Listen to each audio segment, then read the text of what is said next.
They tried to slap that look right off my face, but I'm still grinning. And the money ain't run out yet, so I do believe I'm winning. For all the mess I was, them and will be continuing. And the fun is only beginning. La la la la la la la la la la. La la la la la la la la la la. La la la la la la la la la. La la la la la la la la.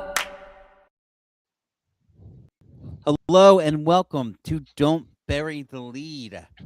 We recap WWE Smackdown every Saturday night. Tonight is a very special, unique night. We're going head to head with SmackDown, quite frankly.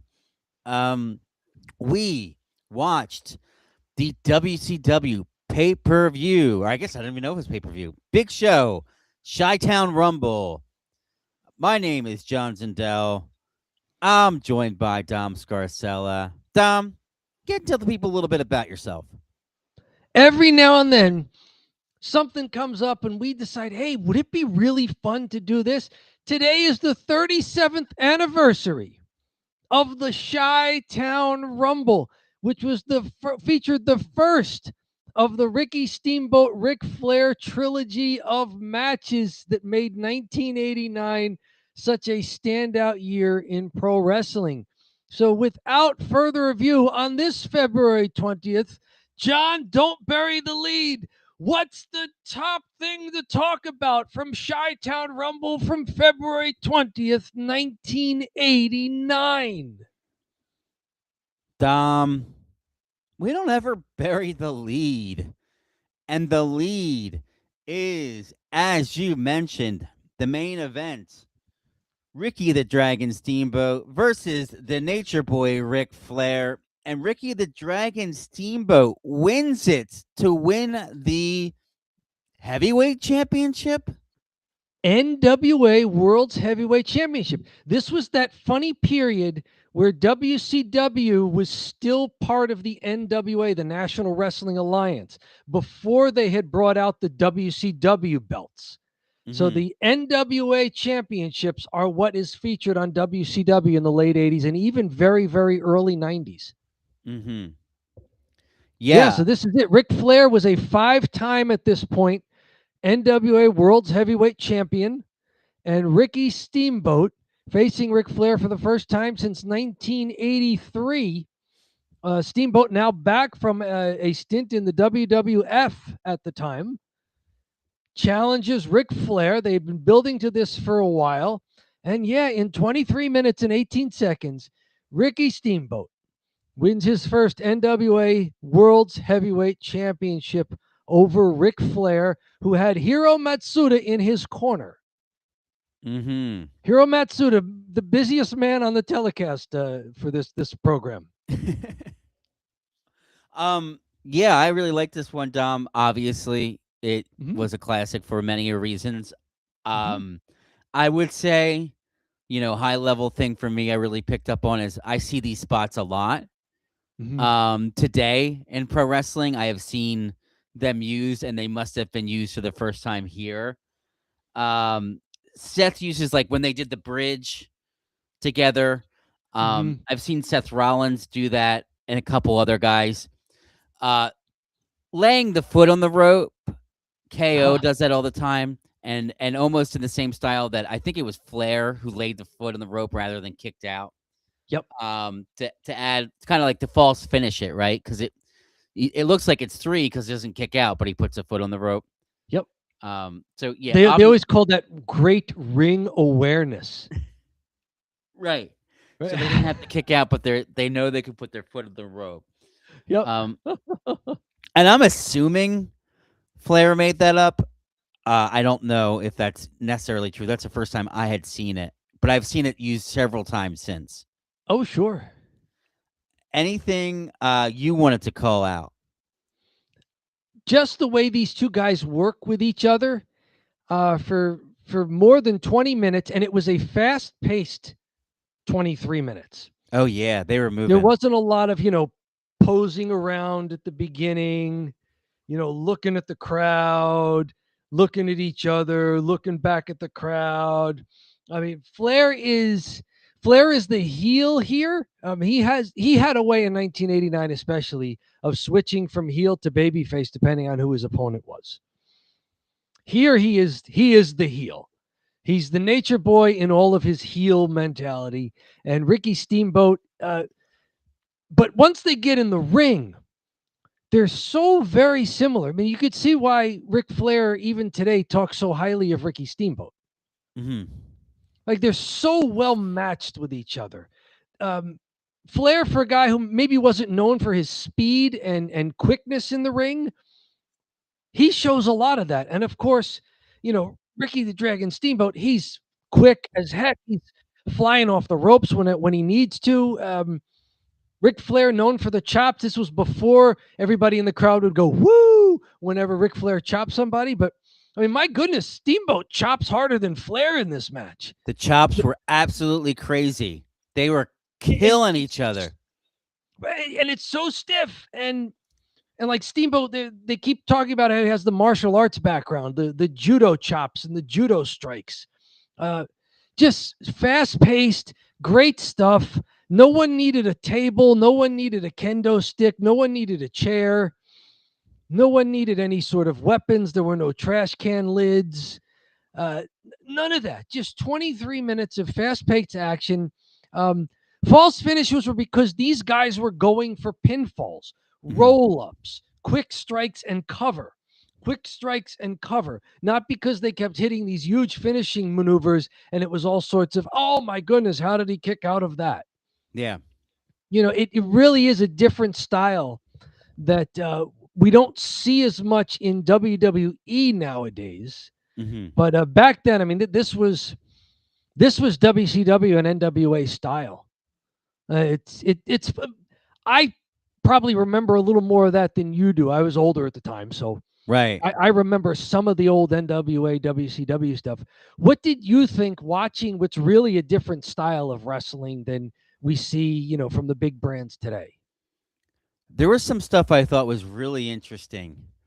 Specifically, the way that Steamboat uses his agility is so much different than agility is used today, which I think Okay. Steamboat was a lot more effective with. Okay. Steamboat took an Irish whip and Mhm. slid under Flair, and I was like, that's really cool. Usually it's all flippy stuff. It's Yep. like, what can I do to flip?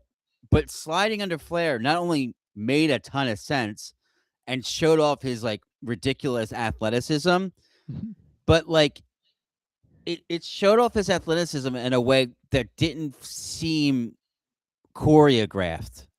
It's like, I'm going to hit the ropes and go under him, and I'll slide really quickly under him rather than some sort of high spot where they do something crazy and Flair has to work with him to do it. It was like something that like Flair, it goes in between his legs, I don't know. I just Yeah. thought I thought the way that Steamboat uses his agility was a lot more believable than what you would see. And like, I was lost, you right now, pro wrestling scripted, right? So Yeah. you oftentimes need to get the hook in to kind of trick people a little bit to be like, well, was that real? And then sometimes people even like us can watch it and get a little lost into like, oh, this looks Mhm. pretty good. Whereas like when you see guys taking their time to do dives off of the top rope outside and they're like talking to each other as they're doing it, you're like, okay, this is ridiculous. Mhm. There was none of that. It was not ridiculous. It made total sense. Couple other things. I loved how they got outside rather than a dive when the guy Mhm. stands outside and then you see dive. Like that's the WWE trope now. I have mentioned it, I think, in every episode of Don't Bury the Lead. Yes. So they basically, I don't know which one it was. I forget specifically. Both guys going over the ropes, though. Like one's hanging over and the other one just dives at him and they both topple over the ropes and fall out. Yes. They had a huge exchange of chops and stripes.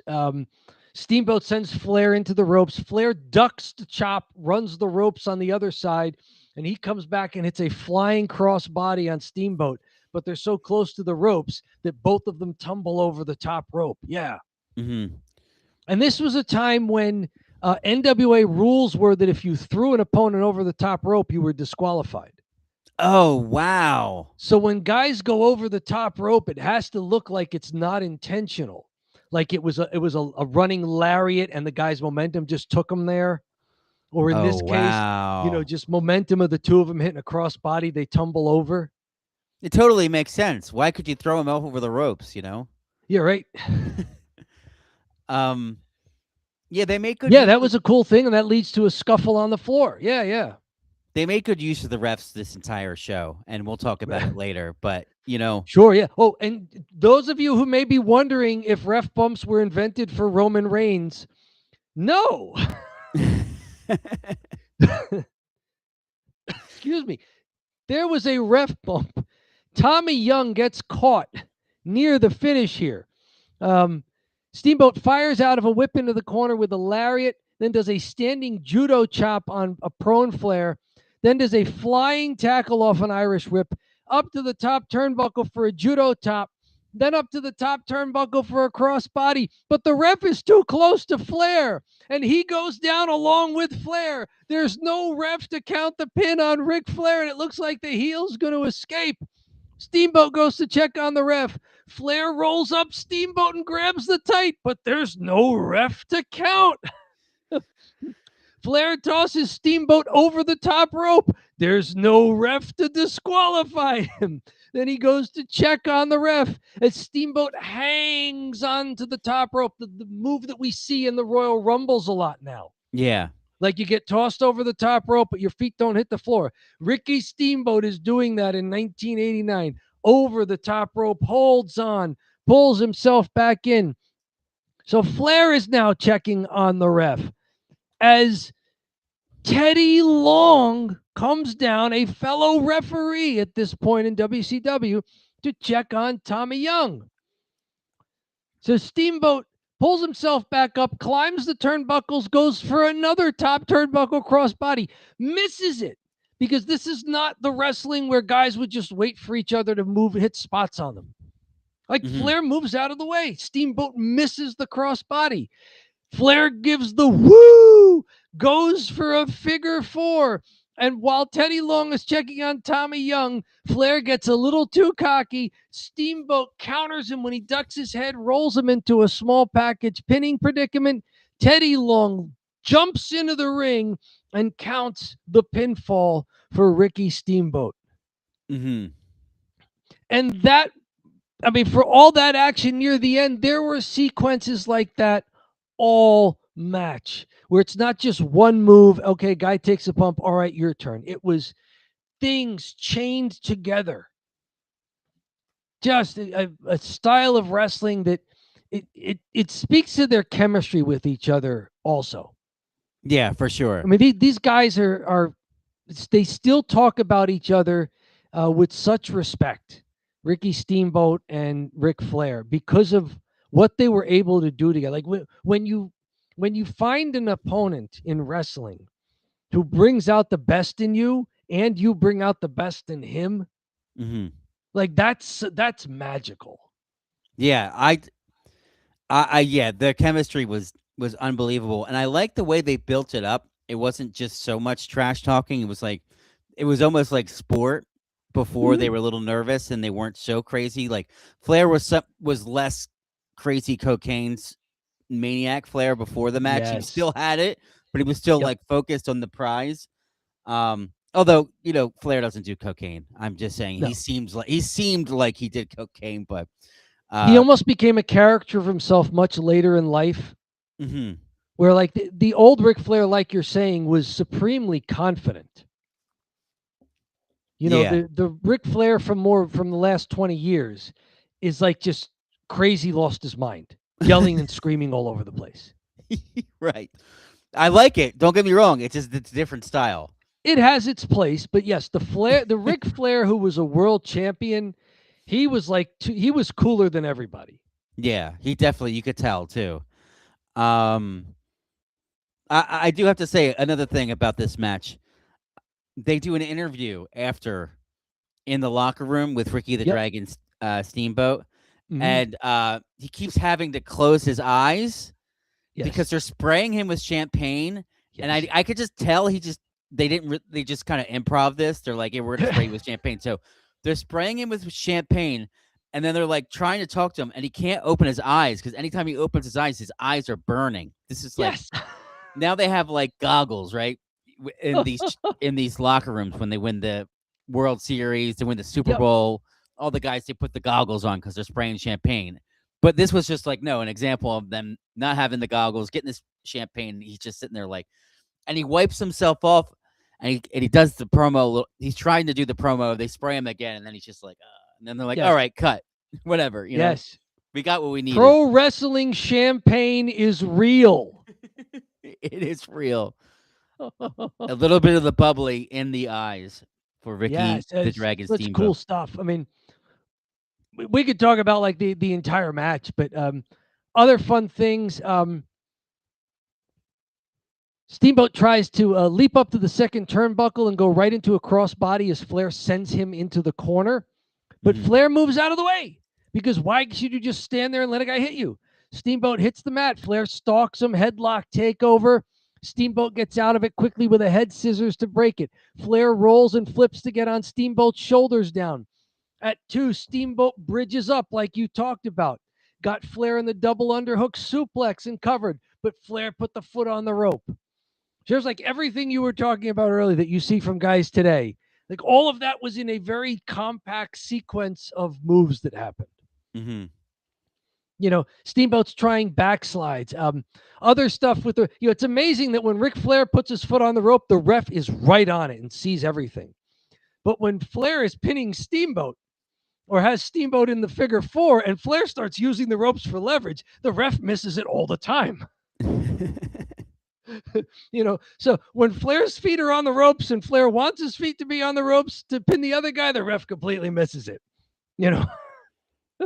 But as soon as it benefits Flair to have Flair's foot on the rope, the ref's like all over it. Oh, his foot's on the rope. You got to break. Right. Oh man. Just great heel. Like that was the extent of the heel stuff that Flair was doing. Yeah, putting his feet on the ropes or grabbing them for extra leverage when he had the submission hold. It wasn't so egregious, right? Yep. That you may see but it was obvious that that's a heel move. Yeah, totally. I thought it was a very physical match, even though it was quick moving. It was, and there was lots of agility. Boy, they were stiff with the chops. The rail spots outside, whoo! They were just whipping each other into the steel rail. Yeah, such a bigger impact than the modern day pro wrestling, which is just the padded railing. That's almost looks a little. It might actually physically hurt more because it doesn't move the railings now. But those other railings, they give it that big effect when they hit, and they drag. And you hear it. Here, like WWE gets a lot of use out of that with the ring steps on the outside nowadays. Like those ring steps are designed to make noise. And so that's what you hear. Like someone gets thrown into the ring steps and it's crash, you get all that metal sound. The just metal barricade set up, like the cheesy, very easy to put up portable metal barricades that are just like attached together around the ring. Yeah. It's and the fans get very close to the action there. Oh yeah, you're not kidding. They're like I can tell why they don't have AEW actually did this. They had the metal railings like that when they first started. And I went to a show and I saw one of the guys get just whipped into the railing and it hit one of the kids in the front row. And the kid was like hurt and stuff like that. And they had people come down and like it wasn't on the hard cam. It was like the other way. So like there wasn't any footage of it, but you saw it like, and they had security and they took the kids right out with the dad and stuff. Cause there was like 2 kids in the front row and the railing just went flying into the kids. And I think they were more spooked than anything else. Right. Yeah. Yeah. But, so now AEW has what WWE has. And I feel like it was from the one AEW show I went to when I saw that. I'm like, that's not good. You can't have that happen, right? No, no. Yeah. Yeah. So it was well done. One other spot I wanted to call from this, because people who remember Flair from the last 20 years remember Ric Flair like flipping over the top turnbuckle when he gets sent into the corner. And Yeah. then he tries to run across the adjacent corner up to the top rope, where he always gets caught and then has to shake his head as the other guy press slams him out of the corner. Well, Mhm. that happens in this one. Steamboat sends Flair into the corner. Flair flips over, turns, and runs the apron to the adjacent corner up to the top turnbuckle. And they do this where Steamboat had thrown Flair into the corner to kind of separate from him. So Steamboat's still a little disoriented. Flair goes so quickly across the apron, up to the top rope and off, that Flair comes down and hits, the big cross body onto Steamboat. But Steamboat rolls through and he winds up getting a 2 count on Flair. Mhm.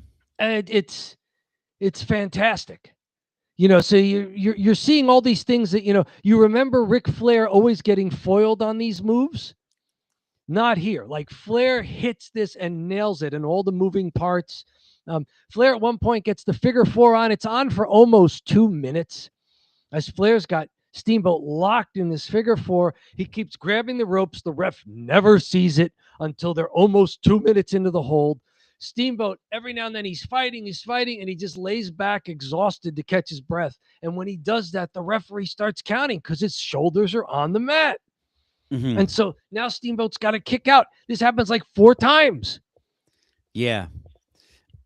I back to that spot you said, the corner spot with Flair that he always hits. I've only ever seen him do that from, basically even like late WCW Flair, and then even early when he switched over to WWE, and then after that when he's continued to work after that.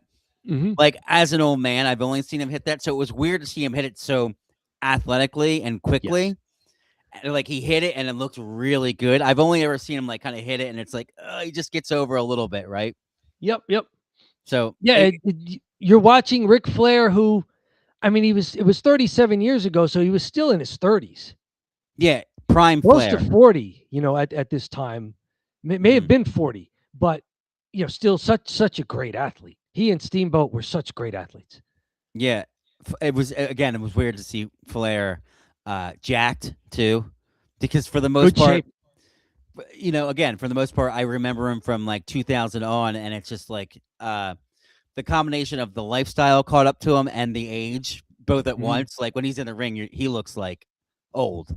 He looked old, even like, he maybe was like AJ Styles' age, right? And looked really old, but like he lived a hard lifestyle, right? That kind of caught up to him. You were on the road quite often, and it was, the travel schedule and everything. And yeah, he in a way, he also lived the lifestyle that his character was. But Exactly. yeah, all that travel, very little rest, Mm-hmm. very little time to rest up your injuries and recover, never having an off season. Not having an off season, and he was always at the top wherever he was at, right? Yep. He was never like a bottom card guy. It's not like he won the title and then he popped it off and then he shipped back down. He was always up Near at the the top, top. doing a lot toward the top, right? So Yep, he was always near the top, always a draw, always drew money, mhm. always on the marquee. Everybody wanted to buy tickets to see Ric Flair. Yep. Yeah, And Ricky Steamboat was an opponent who brought the best out of him. yeah. Anything else from this match? We've talked at great length, but it is No, an we'll talk American about it for an classic. hour if we don't stop. It's a great match. Maybe we'll put the link to the Chi-Town Rumble show that was just put up this past week and a half by the WCW channel on YouTube. Maybe we'll put that in the show notes so people could just go watch the whole 2.5 hour show if they want. Yeah, I'll comment it after the show. There you go. Just so we have it there. You guys have it and you can see it. It's certainly well worth a watch. Dom, how do you follow that? I know. Where do you want to go to first? Well, if you're giving me the opportunity, then I want to go to watching really the future of what wrestling would become. I want to go way back near the beginning of the show to the second longest match of the night.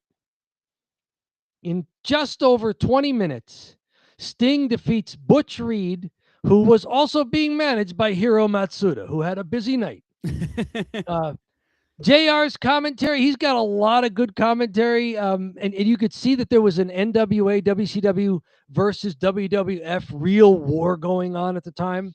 This was before the Monday Night Wars. There was still a lot of that.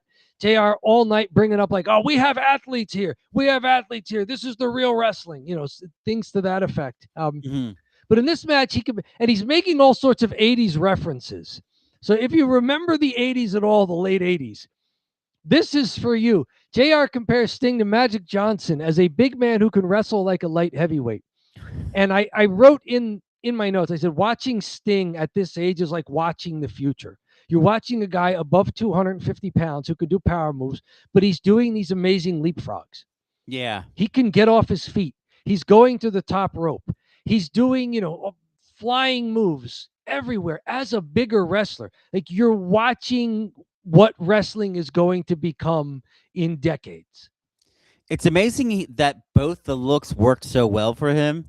The one Yeah. where he just had the face paint and he was doing the woo, but the woo is a lot different than the Flair woo. It's like He does it's more of scream. a howl. He goes like, ow. Yeah. Yeah, and he's got and to see him switch to the black and white later in his Mhm. career instead of the bleached blonde hair, the black Yes. hair, and to see how both of that, to see that work for them both. Also, I mean, there's a lot to talk about here, but Teddy Long's the ref. I didn't realize Teddy Long was a referee. Yep. Because I only know Teddy Long as a GM on Raw or SmackDown. He's always been a guy that's been hanging around, which is pretty remarkable because it's remarkable to see these guys that have been in the business since 1989. Like, right. It's totally insane to think like, oh man, this guy's pushing 40 years as a known guy, and he was just a ref. That's an easy thing to fall into the background, right? The ref. Yep. So Teddy Long out there. What you like about this match, Dom? I liked Butch Reed was a big, strong guy. JR points out his football background, Sting with the bodybuilding background. Again, trying to really push that these guys are legit athletes, top level athletes. Sting winds up winning this one. Big long sequence. Reed tosses Sting to the floor, tries to prevent him from re-entering the ring, but Sting does those shoulder hits to the midsection.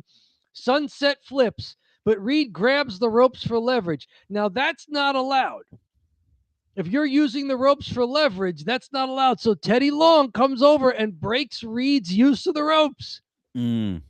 So Reed drops to his knees for the cover. The ref counts, but in an amazing turn of events, the ref sees the heel using the ropes for leverage on the pinfall.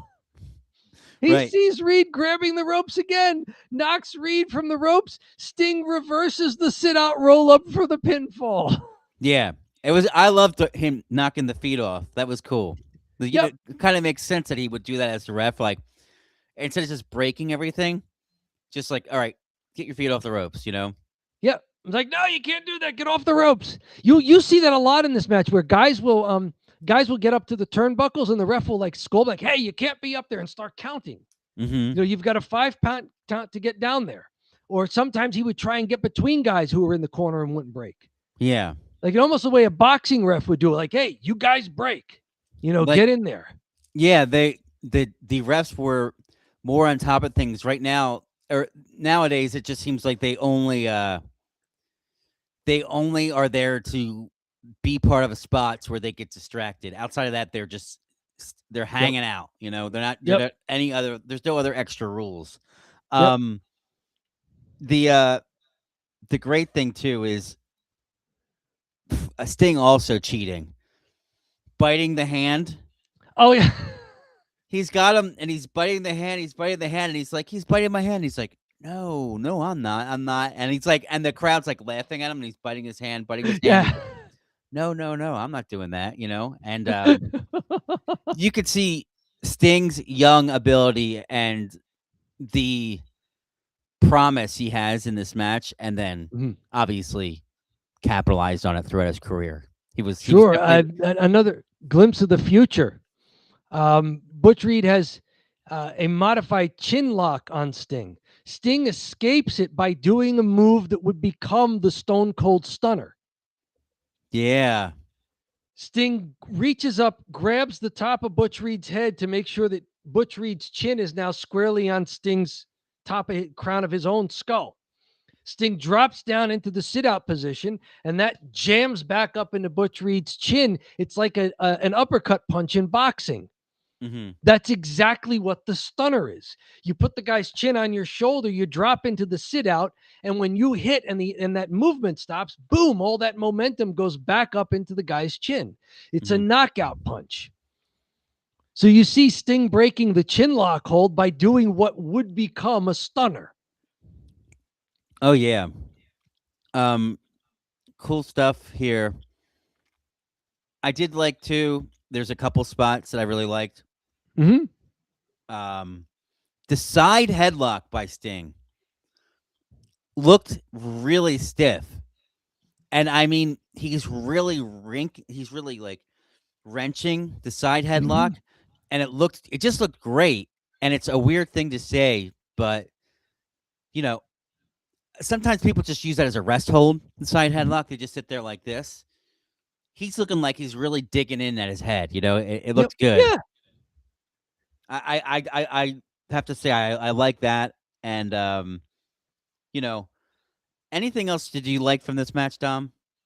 Yeah, I like the whole match. It's fantastic.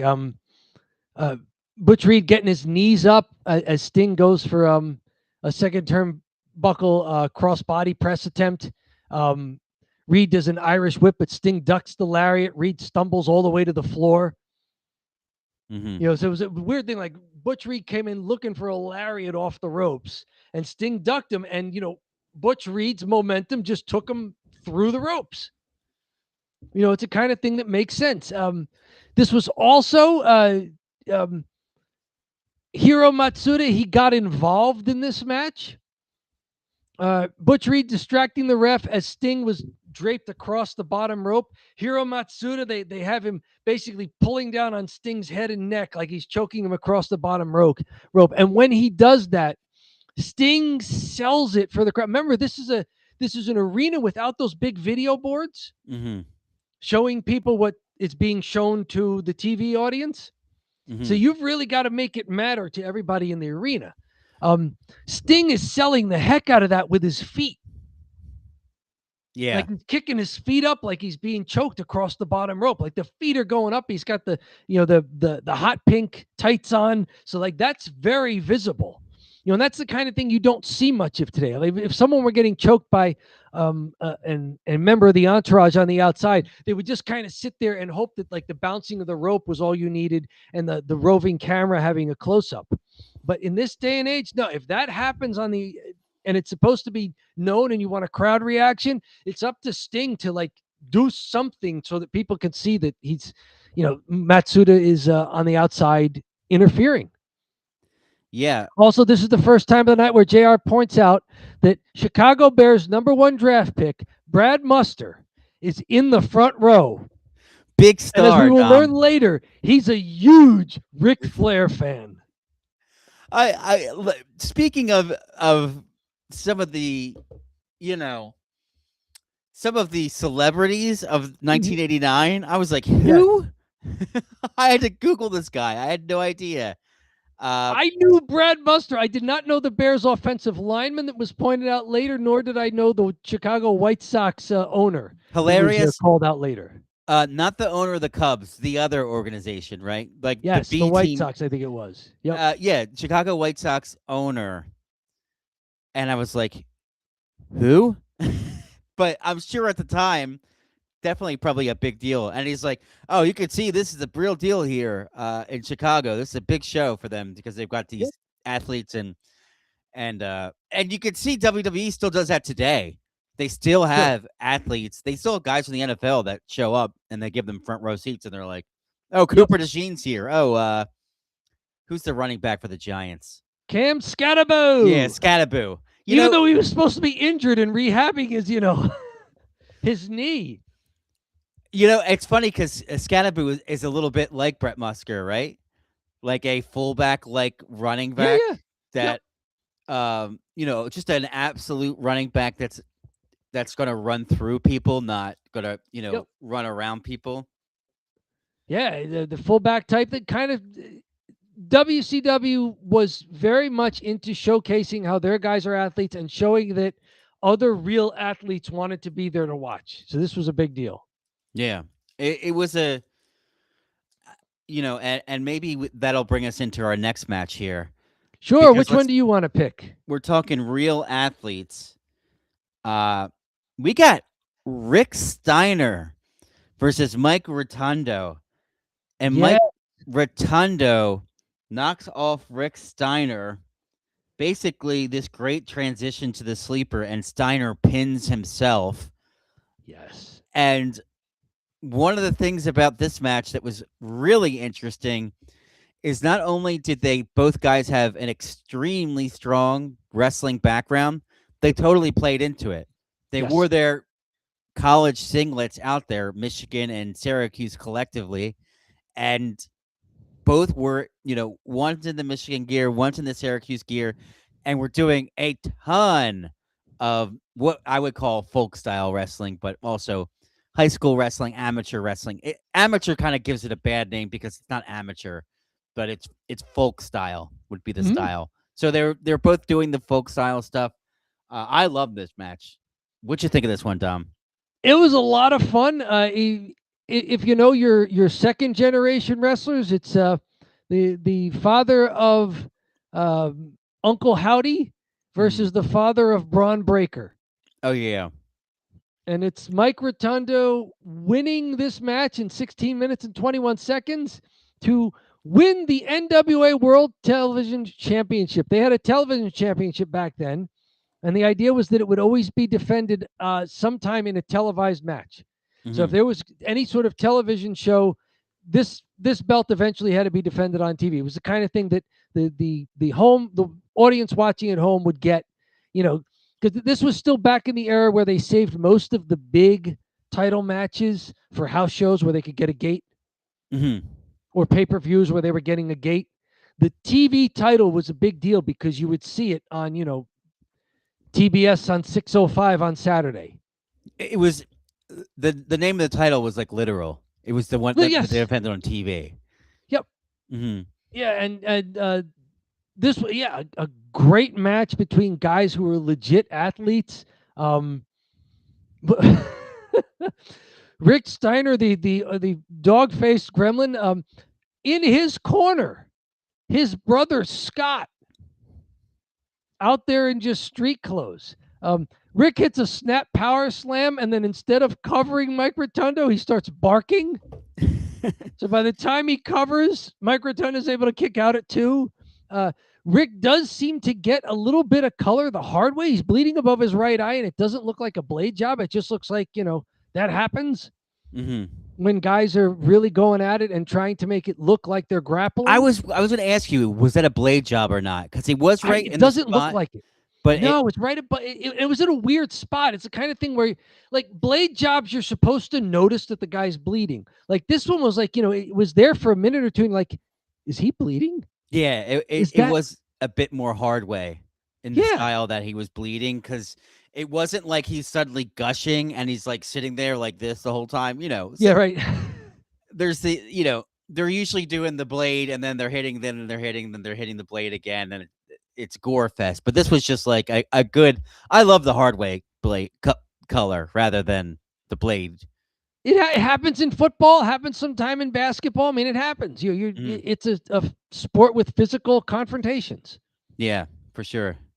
Kevin Sullivan walks out to distract Rick Steiner by implying that Rick's dog might be in danger backstage. Apparently, you could bring your pets to work in the old WCW NWA days. Rick leaves the ring when he had an advantage on Mike Rotunda, and when he finally re-enters the ring, he applies a headlock, but Mike Rotundo immediately breaks it with a side suplex out of the hold, and he goes on the advantage. And again, that's another JR talking about athletes in the NWA, fighting for the NWA belts. This is really a great time to highlight athletes, right? When you have two legit NCAA wrestlers in the ring like that. And I think that there is a certain aspect of, and now that you're mentioning, I didn't realize that was their gimmick, was like they would have real athletes. I felt like the guys were, they seemed a lot more they seemed more like real athletes than I would see today. And that's not a shot at like the guys today, but like the Mhm. dudes in there were legit huge, and you could see that they weren't necessarily just either bodybuilders or guys that, I mean, don't get me wrong, like people in the WWE are athletic, but they don't Sure. have like necessarily strong, hey, they're real close to pro football. Like a lot of these guys all felt like close to pro football. And whereas, in WWE, it's like, hey, maybe this guy was a varsity athlete in high school, but not that level, right? Yeah, these guys, their training before they went to the indie circuit was that they played other sports. There Yeah. wasn't like NXT and the WWE Where they Performance Center. specialize in pro wrestling. Yeah, where you would They, just specialize in pro wrestling from an early age. yeah, these guys played all kinds of sports and were great athletes, where Yep. now it's kind of like everything's a bit too specialized at this point. But you know what I mean? Like, Yeah, hey, yeah. when you're 15, you want to pro wrestle, go to an indie school, see if you can get in there, start rolling around with the guys, and see if you Yep. can't pull some tickets and get in, and then they let you start wrestling at 17. Then you get to NXT, or you start your indie journey rather than Yep. them. They're just like stumbling upon pro wrestling. Yeah, yeah. So Um, great match. I second everything you talked about. That these guys look like real legitimate grapplers because they are. I'll leave it here. I'll end it here because I think I could keep going on and on about this match, Sure. and we'll be here for 2.5 hours talking about the show. But I love like some of the wrestling moves in there. The fireman's carry by Rotundo was legit. The single leg by Steiner, just a single leg takedown, looks Mhm. so good. I was like, man, why doesn't people should do the single leg? That looked great. um, and Rotundo doing the cross faces. So that's a thing you can do in wrestling that essentially is a punch, but a legal punch. But you if you bring it, like, you can't bring it and wind it back, but you can hold your hand like this and hit the side of their face as you're wrestling, and it's legal, So it's like kind of the closest you can get to striking in wrestling. So I Okay. just uh my background, I was catching Your on some wrestling background my as well. Yes. yeah, so my wrestling background, I was in heaven watching this. So, um, I do want to talk a little bit about a couple of guys that maybe at the time too did not probably think they would be nearly the massive stars they are today in pro wrestling. That Okay. we got Paul E. Dangerously. Is that right? Paul E. Dangerously Paul E. Dangerously, he of the Dangerous Alliance. with Jack Victory and Randy Ravish. Rose, Yeah. the First, original Midnight Express against the new Midnight Express, Bobby Eaton and Stan Lane with Jim Cornette. This is a 6-man match. The managers are part of the wrestling match. the managers both. Whoever eats the pinfall or submission has to leave the NWA. Yeah, the managers are Paul E. Dangerously, Paul Heyman, and Mhm. Jim Cornette, the Jim Cornette, The who's Jim Cornette. the king of YouTube. Yes. Um, these two, it is amazing to see them in 1989. And I have a couple things I'd like to say, but what do you Sure. think of this Pretty good match? bumping. I mean, this match ends in almost 16 minutes. Randy Rose gets pinned by Stan Lane. So Rose has to leave the NWA. But go ahead. What were you going to say there? So it looks like, Rose has to leave the NWA. Does Paul A. Dangerously have to leave as well, or No, just the guy who eats the finish. okay, got it. So, um, This one was very interesting to see, and I do have a couple things I want to say to kind of compare what the guys are now versus Okay. what they were then. So specifically, Jim Cornette is like, Babyface in this match. first of all, he is the curmudgeon heel of YouTube, right? He is the curmudgeon that craps all over everything. It is oftentimes hilarious. You know, when Mhm. he's the best at it. He's the king of crapping on things, right? Cornette, way over as a face, way over, and it was Yeah. so strange to see him as a face. And he comes out and he's smiling and he's so joyous, and you can see how excited and into it is. I'm like, look how happy that man is. He's changed so much. He has just 180'd his whole life, because in that moment he look like a little happy boy in there. Like, he's got the little, uh tennis racket.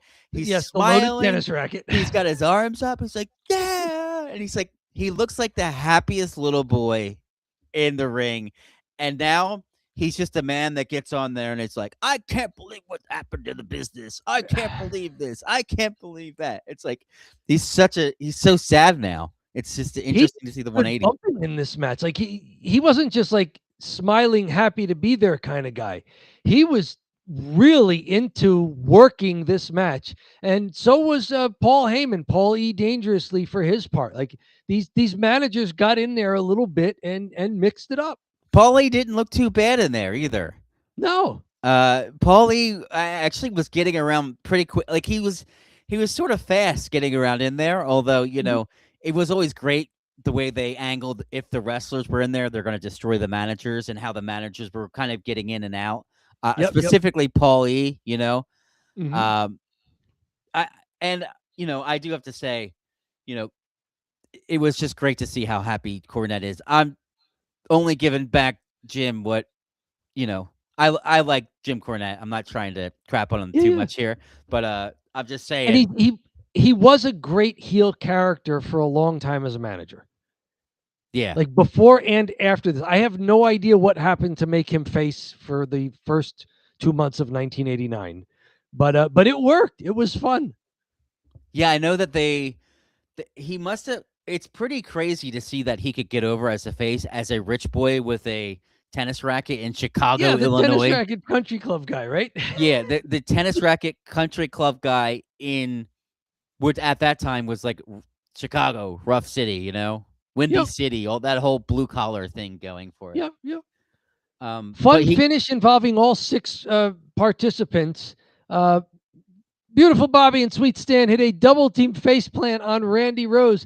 Bobby makes sure that Jack Victory can't recover and get back in the ring, while Jim Cornette, who's on the outside, who's been sent to the outside, holds Paul Heyman's foot so that he can't break up the pinfall as Stan Lane gets the pin. So all six guys, little bit of mayhem at the end, but it all made sense and it all worked. yeah, where do you want to go to next, Dom? We have a couple more. Sure, we do. How about let's go because we've mentioned the Mike Rotundo Rick Steiner match. I want to go to something which may have been the only flaw I saw in this show. Ooh. Yeah, so you mentioned that Mike Rotundo wins because Rick Steiner gets him in the sleeper hold, but in falling all the way back for extra leverage and extra force on the sleeper, Rick Steiner's own shoulders hit the mat and he winds up getting pinned. Mm-hmm. Well, Lex Luger defeats Barry Windham for the NWA United States Heavyweight Championship. Hiro Matsuda in Barry Windham's corner here. So, not a good day for Hiro Matsuda. He's 0 for 3 here, including two guys losing belts. But this match ends with Barry Windham following quickly a belly to. He hits a second turnbuckle superplex, then a standing elbow for a 2.5 count. Barry follows quickly with a belly to back suplex and bridges, but each man's shoulders are on the mat. Mm-hmm. So Luger rolls his shoulder at 2 while Barry essentially pins himself. So you had 2 consecutive title matches where the guy who loses had the upper hand but pinned himself. And I'm like, 2 in a row? I thought that was weird. They picked that With the really, same finish, and it's a really goofy finish you never see. right? It's a Ever. rare thing to do. Mhm. I didn't think Luger looked too bad in there. I've always read about No. how bad he is in the ring and how he's not a good worker. I thought he looked pretty good. And He was nimble in his younger days. Yes. Also a former legit football player. He also may have got busted open the hard way, bleeding above the right eye. Mhm. Barry Windham also may have gotten something. They were selling that he was bleeding from the back of his right hand after Luger avoided a roundhouse right on the floor, and Barry Windham hit the ring post with his claw hand. Yeah. So, so both guys were getting a little bit of color and really selling that it was, a serious injury. Um, at one point, Lex Luger goes up to the top rope. It goes for a top turnbuckle crossbody, but he misses. Barry Windham. Oh no.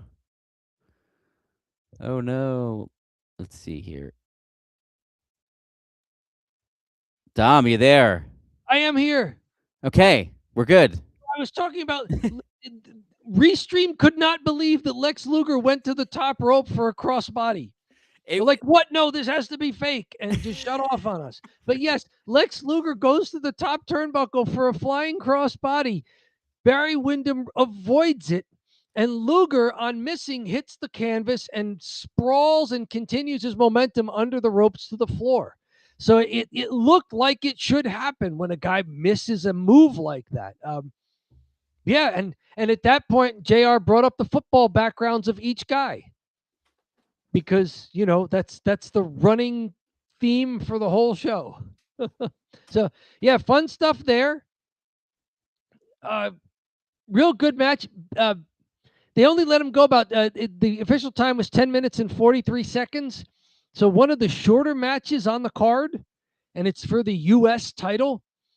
But Barry Windham, of course, he can go a lot longer than this. Barry Windham had challenged Ric Flair at points for the NWA World's title. I think he may have won it at one point. So Barry Windham was a guy who could go for a long time, legit athlete, big guy.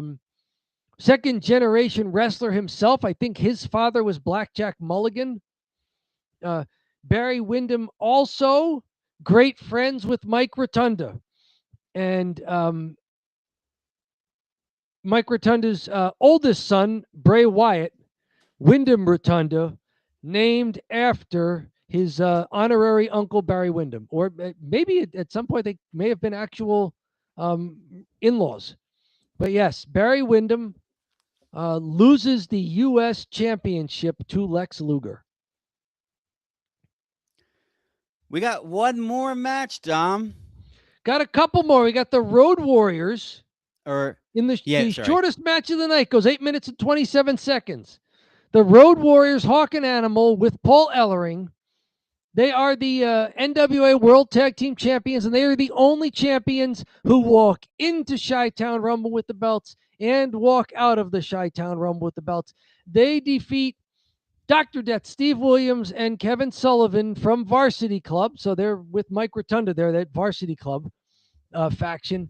It was basically a double pinfall where Dr. Death, Steve Williams pounded Animal and covered him, but those weren't the legal men. The legal men were Hawk and Kevin Sullivan. So Hawk recovered, climbed the turnbuckles, hit a top turn lariat on a staggering Kevin Sullivan for the pinfall. So that's the pinfall. That's the cover that counted.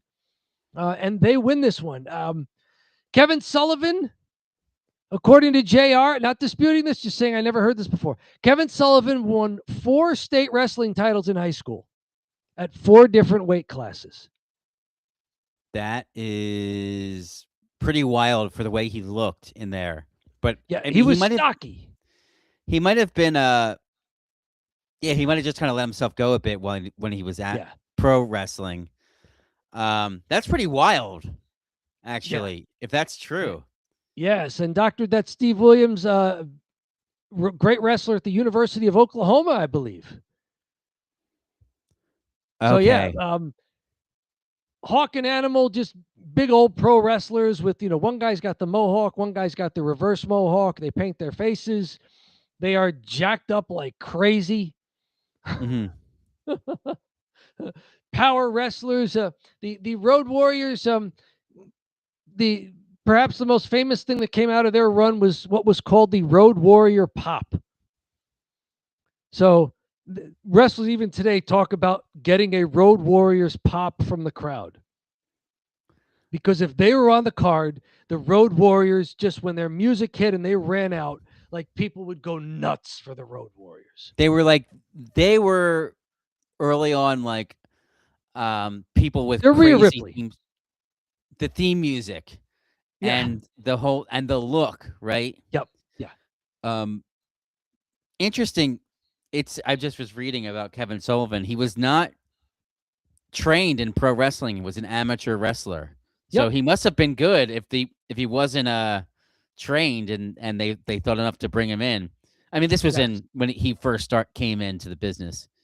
There's a hilarious story that I think Jim Cornette told about Kevin Sullivan breaking into pro wrestling and wrestling maybe somewhere down in Texas in a cage match against a couple of guys who, when they brought in new people for a cage match, they would not tell the guy that they were going to like get some color on him very early and then go. So these guys get color on Sullivan like the heart, like they blade him a little bit early on. He, now being a new guy, like has no idea what's going on. He thinks they're going to kill him. Yeah, right. So he starts like legitimately punching these guys and kicking them. And as he's doing this, one guy says to him, "All right, son, that's how we like it here." Like he's enjoying the stiff work. Yeah, because he's And now Sullivan doesn't know what to think. oh my God, I can only imagine if they don't tell him what a rib, right? Hey, let's cut this guy open. Ha ha ha. What? They had some funny sense of humors in the locker room, didn't they? They did. There was a lot of testing of the new talent. Right. We're gonna blade this guy and not tell him.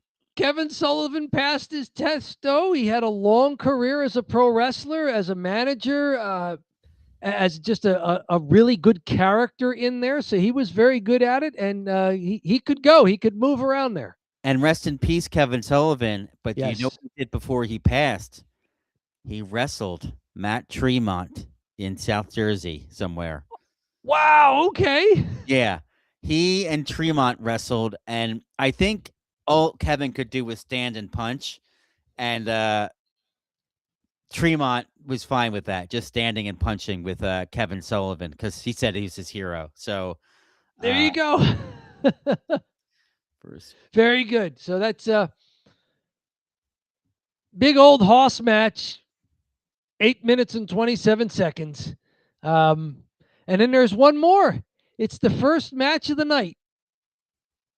Michael P.S. Hayes, in a long opening match, almost 16 minutes, 15 minutes and 48 seconds, defeats the Russian Assassin 1, a masked wrestler, with his manager, Paul Jones. JR, he's starting off early with the lines. He says that Michael P.S. Hayes graduated with honors from the School of Hard Knocks.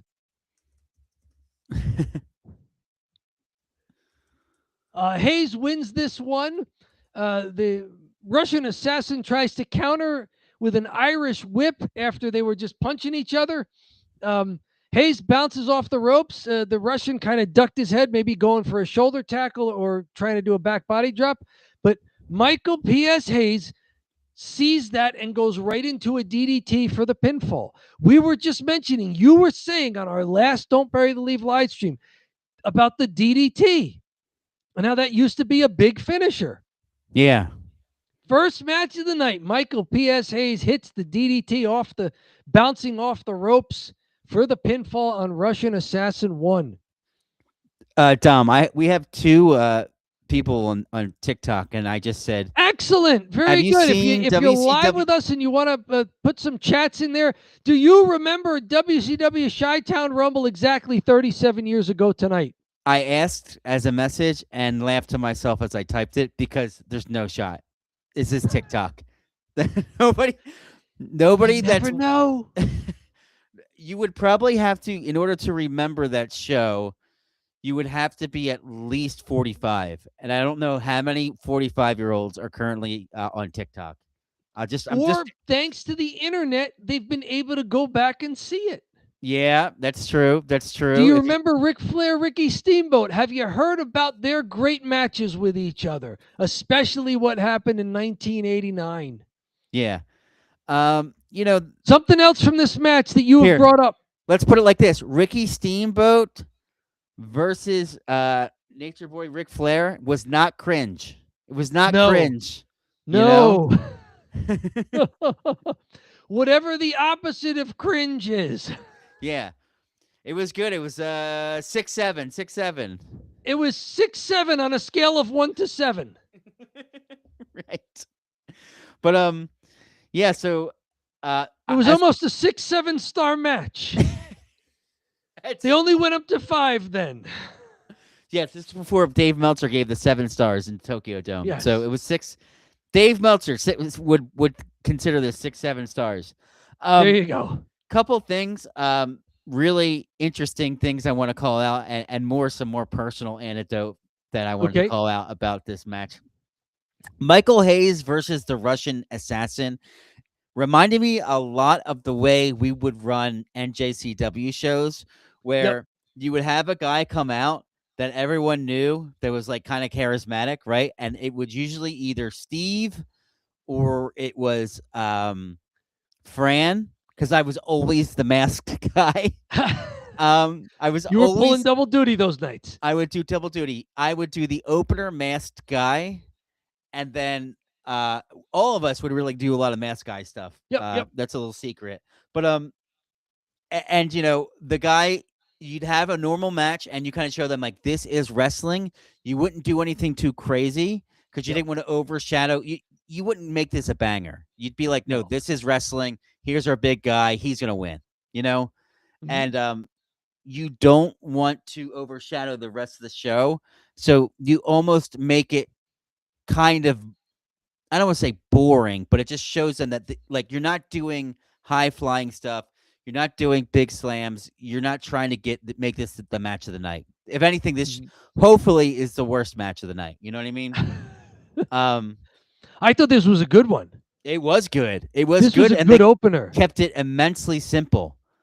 Right. Immensely simple. They might have including people love counting. Michael Hayes blocks the head slam in the corner, reverses, and gets the crowd to count along as he's slamming the Russian assassin's head into the turnbuckle. And then later, he avoids a charge in the corner, so the Russian goes shoulder first into the ring post.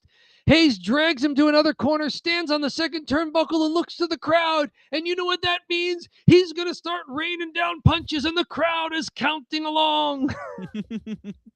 Which you would also see in an NJCW opener. Yes. It reminded me so much of an NJCW opener. It was crazy. And especially the Russian assassin, a guy in a mask that's a stereotype of like whatever you're supposed to boo. So I guess at the time it was Russia. So the Russian assassin, and he's got the hammer and sickle, which is great in his gear. And the Russian assassin could actually kind of go though. Yes, I thought he was pretty decent. Yeah, I mean, a lot of the guys who were just anonymous under these mask gimmicks, they could wrestle. I mean, they were supposed to. Yeah. They called his lariat the Russian sickle at one point. Mm-hmm. I love the strikes by Hayes too.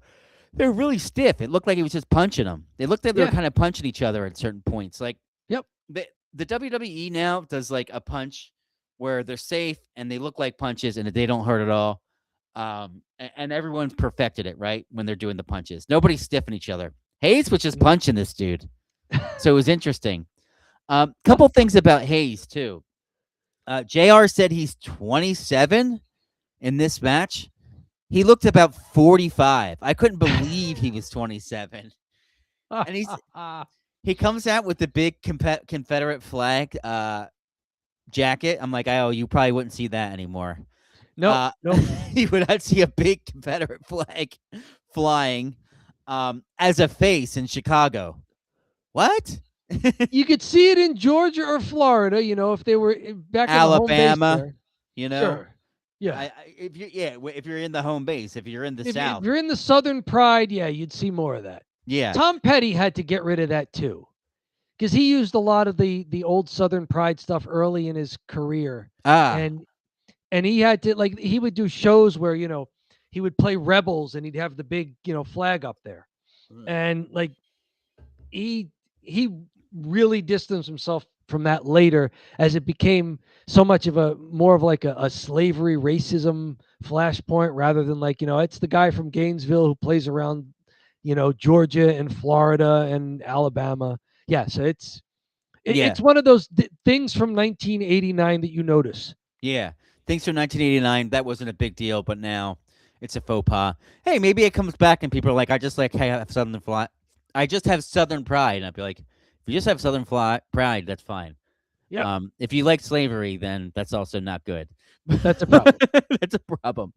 I think the turning point was really 1996 when the Summer Olympics were held in Atlanta, and suddenly a lot of people, especially internationally, noticed that the state flag of Georgia had a miniature stars and bars on it.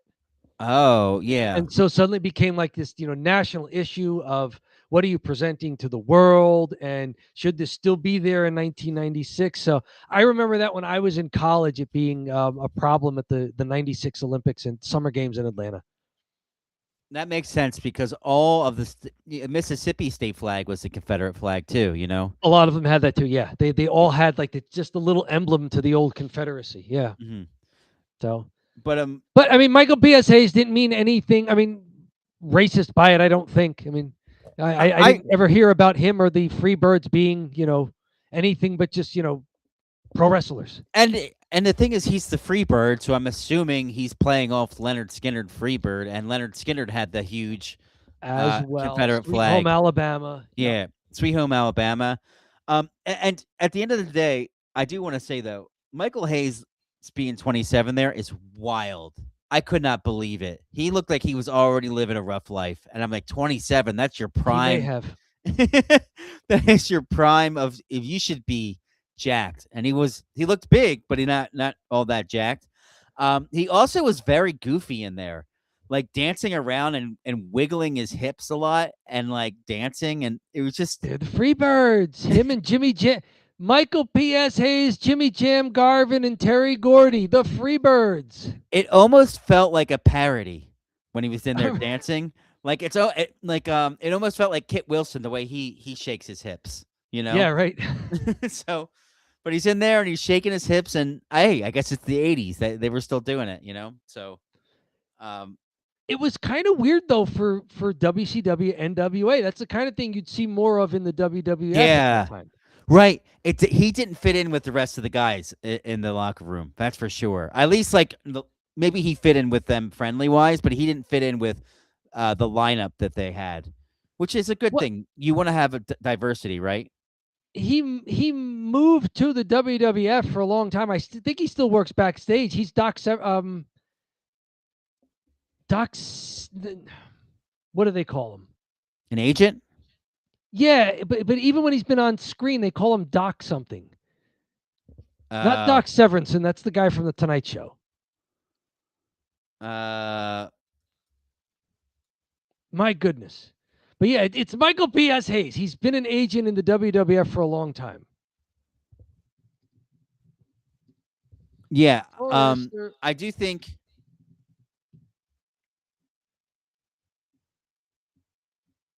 Doc Hendricks. Doc Hendricks, that's it. Yes. Yeah. That's him. I cheated. But Doc Hendricks. Yeah. So he he looked interesting in there, and I do have to say he's another guy that I noticed. I'm like, man, he's still in the game because I saw him on Unreal. They feature him a lot in Unreal. So he's wrestling in 1989, and now he's in Unreal as an old man, like sitting there, like telling guys what to do. He's in their creative team. Yep. He was he was closer to 30 than 27 when this happened, so they may have just been playing it up like 27, that magic age for the wrestler Oh, the types. But Rock he people. List's birth date is March of 1959, so he would have been almost 30 on February 20th, 89.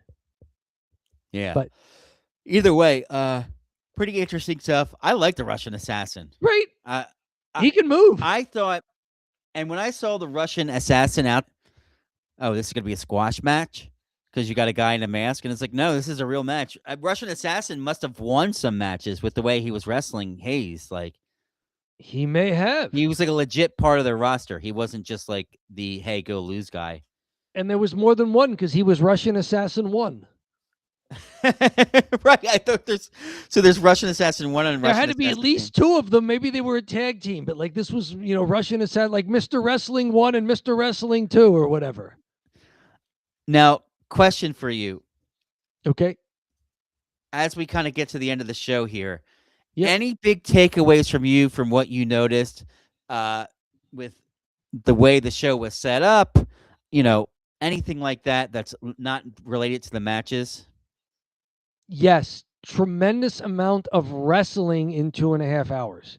They don't waste time with entrance music. It doesn't take 5 minutes. It takes like a minute and a half. And they go straight into stuff. The backstage interview segments are pretty quick. No pre-recorded videos. There was one about Flair and Steamboat as they were getting ready for the main event. But for the most part, there was a ton of wrestling on this show. This is 2.5 hours. This is less time than 3-hour Raws and 3-hour Smackdowns. And there were 7 matches. 2 of them which went 20 minutes, 3 others that were in the 15 to 16 minute range. Everything was at least a double-digit length, except for one that was 8.5. Lots of wrestling. Yeah, I didn't have to hit fast forward. I at one point I was like, I don't need to hit fast forward because they come out to the ring so quickly. I like that for sure. I know we kind of get overworn with the theme songs and the entrances because you see the theme songs and the entrances every damn week, and then I see, oh man, I've heard this. I've heard CM Punk's theme song. I don't know, 4 million times at this point. Right? I heard the song before. I've heard it before it was CM Punk's theme song. Right. It was huge on MTV. Go look it up. Yeah, it was a huge hit. It was a big hit, and then he took a big hit and then revitalized it, and now it's just constantly played everywhere. It's like what one did of you notice about this whole thing? couple things. JR was fantastic. Yes. Really, really excellent. I loved it was basically the JR show. The other guy wasn't really contributing too much. I don't even know who he was. Magnum TA, he suffered a terrible accident. He was all queued up in the mid 80s to be the fantastic babyface who was going to challenge Flair. And he got into a serious accident that basically ended his career. Wow. Okay. Magnum TA was the announcer, and I kind of liked it basically was almost a one-man booth. Almost, yeah. With JR just being JR, and he let him do his thing and then would add little things. So I think he did a good job as an announcer. He wasn't annoying me. He's letting JR do his thing. He wasn't He's the color guy. He wasn't trying to be like, oh, it's a 50-50 game. Like he was letting JR cook, and then he would just chip in every now and then. So I think he did a good job there. The ring with no advertisements anywhere. How refreshing. I felt like I was watching. I didn't feel overwhelmed by all the advertisements because I have to ignore them now or I get angry. So I ignore them. I didn't have to bother ignoring them. Yeah, so I loved the intro to the show with the weird synthesizer music and like the graphics flying across the screen. I actually looked up the song. I was like, what is this amazing synthesizer song? Okay, and what is it from? This is 1989, baby. We're still not into the grunge era. This is the 80s hair metal and synth era trying to hold on. Yeah, it was like it was definitely synth and metal, synth and a little bit of rock involved with it, but I couldn't find it. It might have been I should say this. looked up like what's the name of the song. I just couldn't find it. So Hmm. it may be one of those things that I'll just never hear the full song. I'll just have to watch Right. the beginning of the show. Um, You just have to keep watching the intro to Chi-Town Rumble 1989 over and over again, just to I- get 90 seconds of this weird 80s synth music. I'll have to create a playlist, and one of them is that. Yes. It's just, and it's like stop it at 90 seconds. It's over after that. Um, Dom, I think it's drive time. What do you think? I think it's drive time. And even though this is obviously a nostalgic look back at a show that took place 37 years ago, yeah, why don't we condense this entire show into a simple thumbs up or a thumbs down? There are no ties. There are also no star ratings, no letter grades, no number grades. You're taking this course, WCW Chi-Town Rumble 1989, pass, fail. Dom, we're not Dave Meltzer.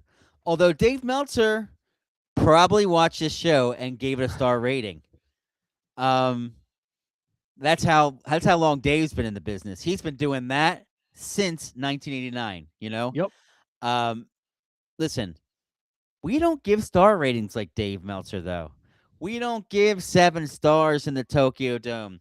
We don't give 2 stars at the Core State Center. Probably Core State's Spectrum back then, 1989. We just give. Just the spectrum. We just say, yeah, the Spectrum. It wasn't even owned by anyone. Yeah. We give a thumbs up or a thumbs down. Was the show good or was the show bad? Dom, are you ready? I am ready. 3, 2, 1. Oh, why'd you give this show a thumbs up? It was great for nostalgia, and like you said, seeing guys that are still somewhat involved in wrestling today, like Michael P.S. Hayes, like Paul Heyman, like Jim Cornette, and people you know from not too far into the past, like Sting and Ric Flair, and even Lex Luger, people we've talked about on Cheap Heat every now and then, even now in 2026, 2025, in the Don't Bury the Lead era. So it was a great nostalgia, but I wouldn't give something a thumbs up just for nostalgia. I had to give it a thumbs up because the wrestling was fantastic. Yeah, it really was. And from my perspective, Dom, it's not just a nostalgia thing.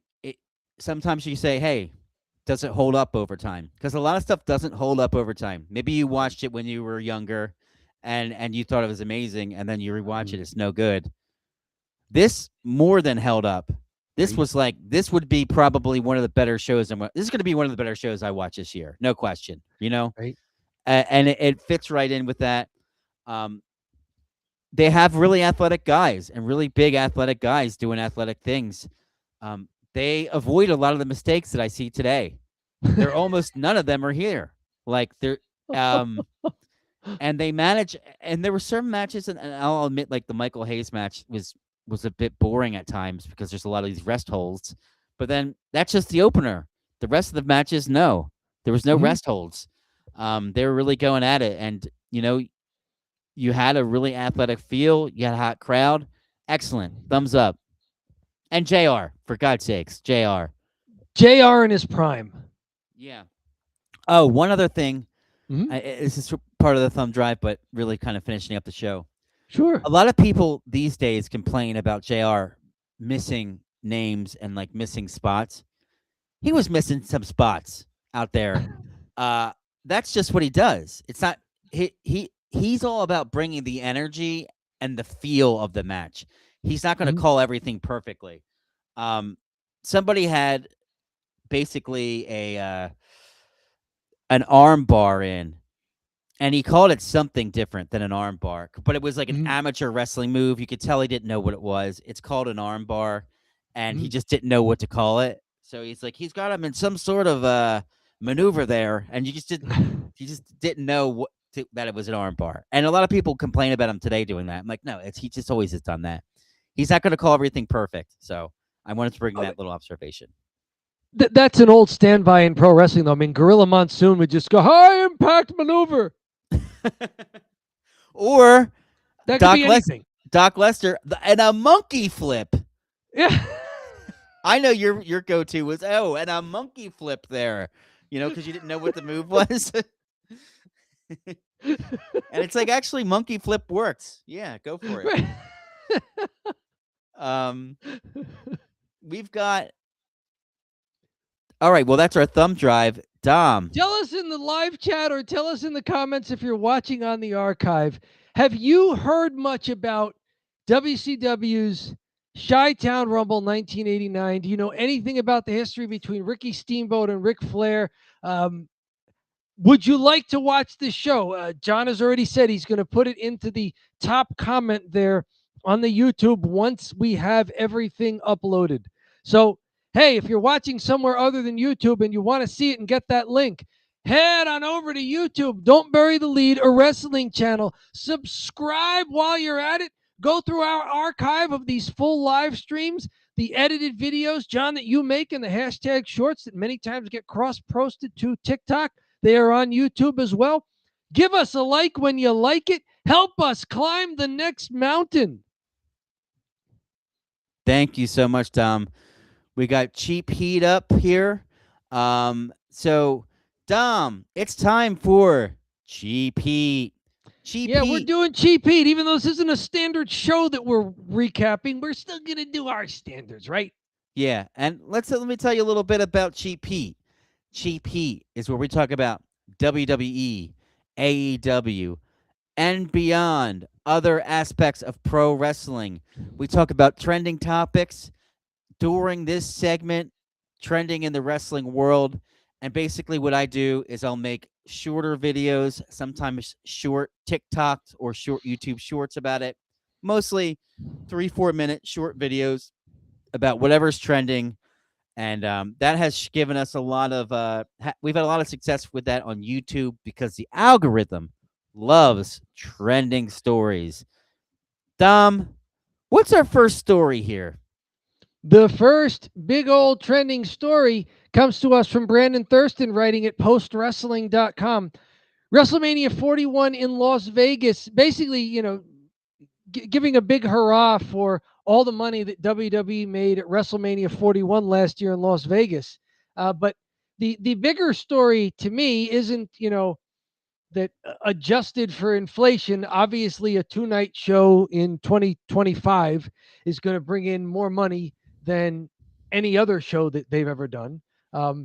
It is a big jump up from just the year before in Philadelphia, which was suffered a little bit because of the weather, I think. But it was still very lucrative for WWE. Biggest stuff here, I think, is not only the exploding ticket prices, average ticket price, but what's happening this year, 2026.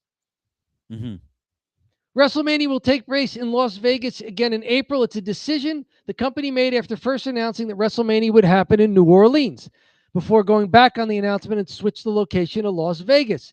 To date, according to WrestleTix estimates, ticket movement for this year's WrestleMania is decisively behind that of last year, with around 37,000 tickets distributed for each night. With a similar number of days to go before the events, last year's numbers were around 45,000. So this is perhaps why there's been a lot of rumblings that WWE behind the scenes is wondering what to do about this year's show. What's wrong? Is WrestleMania going to be a letdown from the previous year? Are they rewriting a lot of stuff, not just because of some injury problems like Braun Breaker's hernia, but are they rewriting stuff other than maybe CM Punk, Roman Reigns, because they really need to make a splash and get a lot of tickets sold in the last, at this point, it's 2 months away. Yeah, a couple things, Tom, that I find that I have insane, goofy theories about. So if you want to put your tinfoil cap on with me here. Absolutely. Let me get it out of the Here we go. Very good. Very good. You got the tinfoil cap on? All right.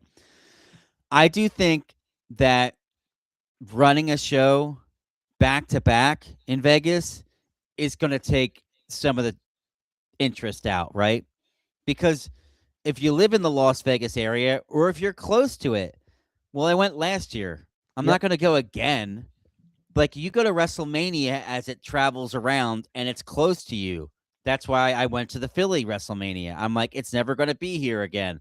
It's the Philadelphia Stadium, without hyperbole, is 13 minutes from my house. I'm going, you know? So I'm going to WrestleMania. I have to. If you run it 2 times in a row in Vegas, that's a big issue. Coupled with Vegas is struggling right now. Because what is happening with Vegas is they're really hurting for international tourism due to many geopolitical issues going on in the world today. Correct. Specifically, Canada has no interest in going to Las Vegas, and many Canadians go to Vegas as a tourist destination. So they've seen a real dip in international tourism and tourism overall. Prices are extremely high in Las Vegas as well. So not just this WWE ticket, but everything around the surrounding area is that there's another theory that like everything is so much more expensive than it ever was ever in Vegas. And it used to be just a dumpy town where you would go play blackjack and stay in a sleazy hotel. That's not the case anymore. You're not just Nope. there for hotels, you're there for big shows. This A is lot not 1989 Las Vegas. Exactly. So I think the price is really high just to be in Vegas in general. The ticket prices are, let's face it, getting too high for WWE shows. And then coupled with international folks don't want to come to the US, so they're staying home. You Yep. know, it is what it is, but that's just sort of how they feel right now. I did not need my tinfoil hat for any of that. Like that's stuff that's openly talked about in the news, and it's just factual. Yeah. Like I think cost of living, cost of visiting Vegas has gone up. Travel has become more expensive and with more other risks. People just aren't doing it. Like anybody can look up this information. yeah. And there's also an element of disposable income. Yep. Maybe not there as much as it has been in past years. Yep. And also not this much disposable income. Because Yeah, I everything's mean, this chart is going way up. is this average price? Oh my. Average ticket price for WrestleMania, the dotted gray line is adjusted for $2025 consumer price index. So really you're looking at this like 1989 was very expensive if you adjust for CPI. So was 2007, 2006 very expensive right before the housing crisis, mortgage crisis. Then tickets came down for a little while, and it took until around 2015 for them to get above that peak. Oh, look at that. They were really high in 2009 or 2007 there, and they around 6-7. Ha ha! 6-7. So it was 6-7, right around 6-7. right before the Great Recession, which started late 2007 and was really known about in 2008.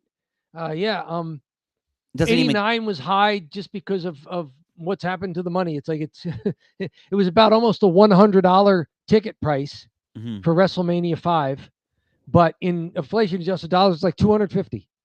Yeah, so crazy. Again, 1989 popping up on today's show as we look back at a pro wrestling event from 1989, and then you can see things kind of narrowing, and so the real dollar price is more in line with what you're looking at. But still, I mean, this is really starting the year that you went in Philly. Yeah, 341. Yeah, because the 2023, it had dipped back down from this 2019 price. I mean, the COVID era really dipped down, especially since in 2020 they had no fans in the stands. So WrestleMania 36 wouldn't have even been on this chart. But still, coming out of the whole COVID fiasco, things dipped down, and it wasn't until 2024 that they felt comfortable saying, you know what, let's set some records with ticket prices. Let's set some records. And then it became, you know what, I mean, they're doubling it. Absurd, right? It's going from 169 to 341. They doubled it in a year, and they almost doubled it again from 341 to 635. Yeah. So I don't know what WrestleMania 42 is priced at. I can only But imagine it's up. You know? I mean, same venue, just a year apart. If they tried to increase the price again, especially into the climate that you so well laid out for us there, Mhm. not surprising that they may be having trouble moving as many tickets. Which is good. I mean, if the tickets are too high, don't go. You Right? know? Don't just say, "Oh, Make I that gotta come go." down. Make Yeah. it come down. I got you. Mhm. Oh, your little rectangle just went away, but there you are. You're back. Very good. So something to keep an eye on, not just for the finance of wrestling, but for what it will do to how the show is put together over these final 2 months. Mhm. All right. Speaking of shows, from Uncrowned on Yahoo, Ronda Rousey and Gina Carano are joining forces with Jake Paul for a shocking Netflix MMA super fight. One of the biggest fights of the summer. In a stunning announcement, the two women's MMA pioneers have agreed to face off in a May 16th super fight atop the first MMA card aired live on Netflix. You know, they're partners with TKO there that has UFC, but UFC isn't going to Netflix apparently, at least not yet. Mhm. So Ronda Rousey and Gina Carano with Jake Paul is promoting this. Let's see what happens here. Rousey and Carano, they go through some of their history here. Rousey is 39, Carano is 43. She was the biggest star in women's MMA history prior to Rousey's arrival. Mhm. Going back to 2007, her and Julie Kedzie competed in the first ever women's fight televised on Showtimes. 2 years later, Carano made history when her and Chris Cyborg became the first women to headline a major MMA event. And then Carano lost that one and then retired after her lone career. She went on to acting. Ronda Rousey then really took the baton and ran with it. Mhm. Uh, and big in UFC with Dana White. Apparently, she was in talks with Dana White about perhaps bringing this show there. Dana White wasn't too sure about it, so it's going to Netflix now with Jake Paul. What do you think of Ronda Rousey and Gina Carano? We just did a whole nostalgia show. This is a nostalgia show, but it's, in real time, real life. Gina Carano and Ronda Rousey. What do you think at their ages that they would have left for this? Well, we'll have to see, right? Yeah. This is the style Netflix does freak shows, right? I Mhm. don't think that they're too old. It's probably not going to be as good, but I don't think that they're both too old. It's not going to be like Tyson versus Holyfield, although people felt highly about Tyson versus Holyfield. I do like what Jake Paul is doing here. I can't even believe I had to say that. Ugh. Ugh. I do like what Jake Paul's doing here by kind of creating this other MMA promotion that's like, hey, we pay the fighters fair because that's a big deal in the UFC now. The fighters Mhm. don't get paid anything. They get paid very low versus other pro sports. So he's like, we're going to pay these guys more money, which could then have an AEW like effect on the UFC where people Yep. can jump to this, get more money, and then UFC has to keep up. So, you're having, if you're thinking like WWE and AEW, AEW's raised the salaries big time for all the WWE wrestlers just because it Good. exists. And Good. Competition is good. Fair top, competition. yeah. And if Jake Paul's like, hey, and it's going to be on Netflix, it's huge. It's a huge platform. So if you're worried about like not being in the spotlight and you're in the UFC, or I should say this, if you're in the UFC and you're like, I don't want to go to this dinky thing, I'm like, this thing doesn't seem too dinky. This seems pretty No. legit if it's on Netflix. It also signals that Netflix might be interested in MMA. Yes, sir. And what could that mean for the next time UFC does media rights? Well, they have recently, just as of a couple of weeks ago, Paramount paid a ton of money to have UFC. So Mm. all you need is a Paramount app, which is CBS Yep. Paramount, and Mhm. it's $8.99 a month, and you get all the pay-per-views. So I actually have it. I was like, awesome. I'm gonna start watching this. There you go. Very good. Yeah. So more competition out there for big name fighters. I think it's great. I don't think they're too old at 39 and 43. I mean, for women, that's a little older than it would be for men, just the way men and women age. Mm. But I don't think there's any signal, any indication that Rousey and Carano would be unable to put on an MMA real sport bout here. Yeah. So I think it's cool. Hey, more competition and good for each of the ladies involved. Good for Jake Paul for stepping up and having the idea to promote it. So very Mhm. good there. Speaking of Jake Paul, and how about his brother Logan Paul? Comes to us from People Magazine. Logan Paul sells his Pokemon card at auction for a record $16 million and throws in a diamond necklace as a bonus. What a guy. He had bought the card 4 years prior for $5.3 million, which had also set a record back then. He sold it to venture capitalist AJ Scaramucci. Scaramucci? Is he related to Anthony Scaramucci, who I was spent thinking the about a same week thing. and a half as the press secretary for WWE Hall of Famer Donald Trump during his first presidential term? Why, yes, it is. Oh, really? It is the son of Anthony Scaramucci. What an idiot. It is the son of Mooch, who has said that he is a venture capitalist on a planetary treasure hunt. His quest of collecting the uncollectible. I'm on a quest to buy a T-Rex dinosaur fossil. I'm going to buy the Declaration of Independence, and I'm not stopping there. This was only the beginning. How much does this trust fund baby have, or did he just blow the whole savings on it? I don't know. He's a venture capitalist. The auction boss Ken Golden. He had offered. This is a digital rendering of the card here that is worth $16+ million. Yeah, I'm A sure. Pikachu. Paul agreed to put the card up for auction in the third season of Golden's King of Collectibles, The Golden Touch, because Golden offered a $2.5 million advance, which Paul said, you know what, I could use that for my wedding.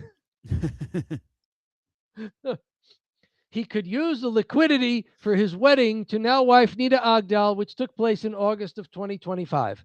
So Logan Paul apparently got a really sweet deal out of this. He got the 2.5 million.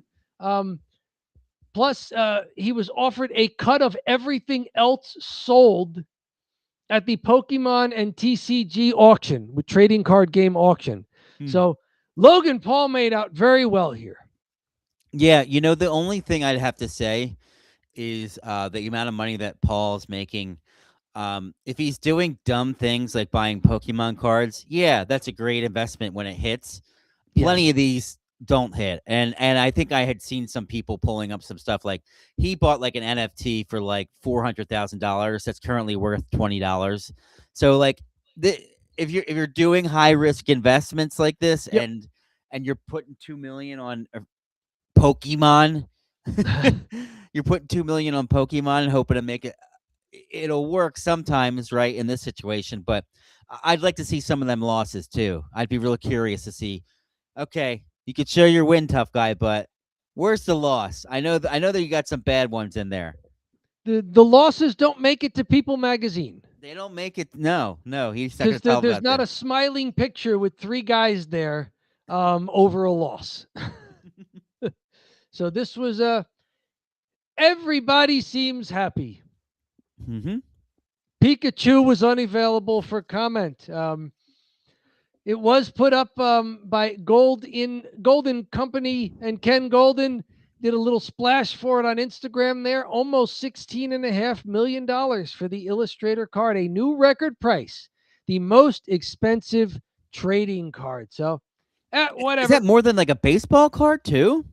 Oh yeah, but that's more than any baseball card has been sold for. Yeah, Wow. at this point. I think that's what they mean. Yeah, most expensive trading card ever. Wow. Anime is huge. I remember collecting baseball cards, and I think that the market just got so flooded with them. Yeah. Too That, many. I mean, part of the allure of this card is that it's so rare. Mm-hmm. It's a Japanese promo card. So it was very, very rare. This is the only one that's been graded as a perfect 10.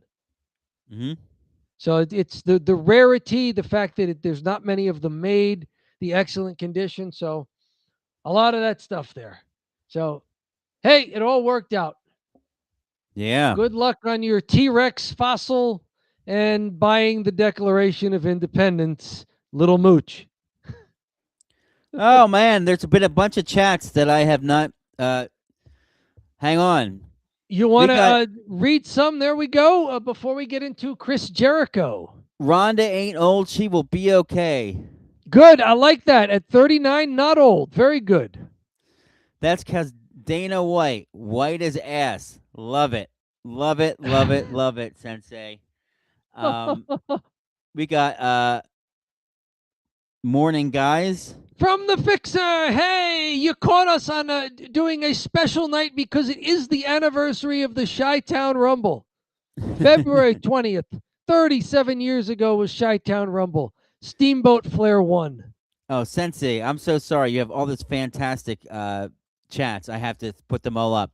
While we're talking about the WWE pricing, Sensei says WWE is ass.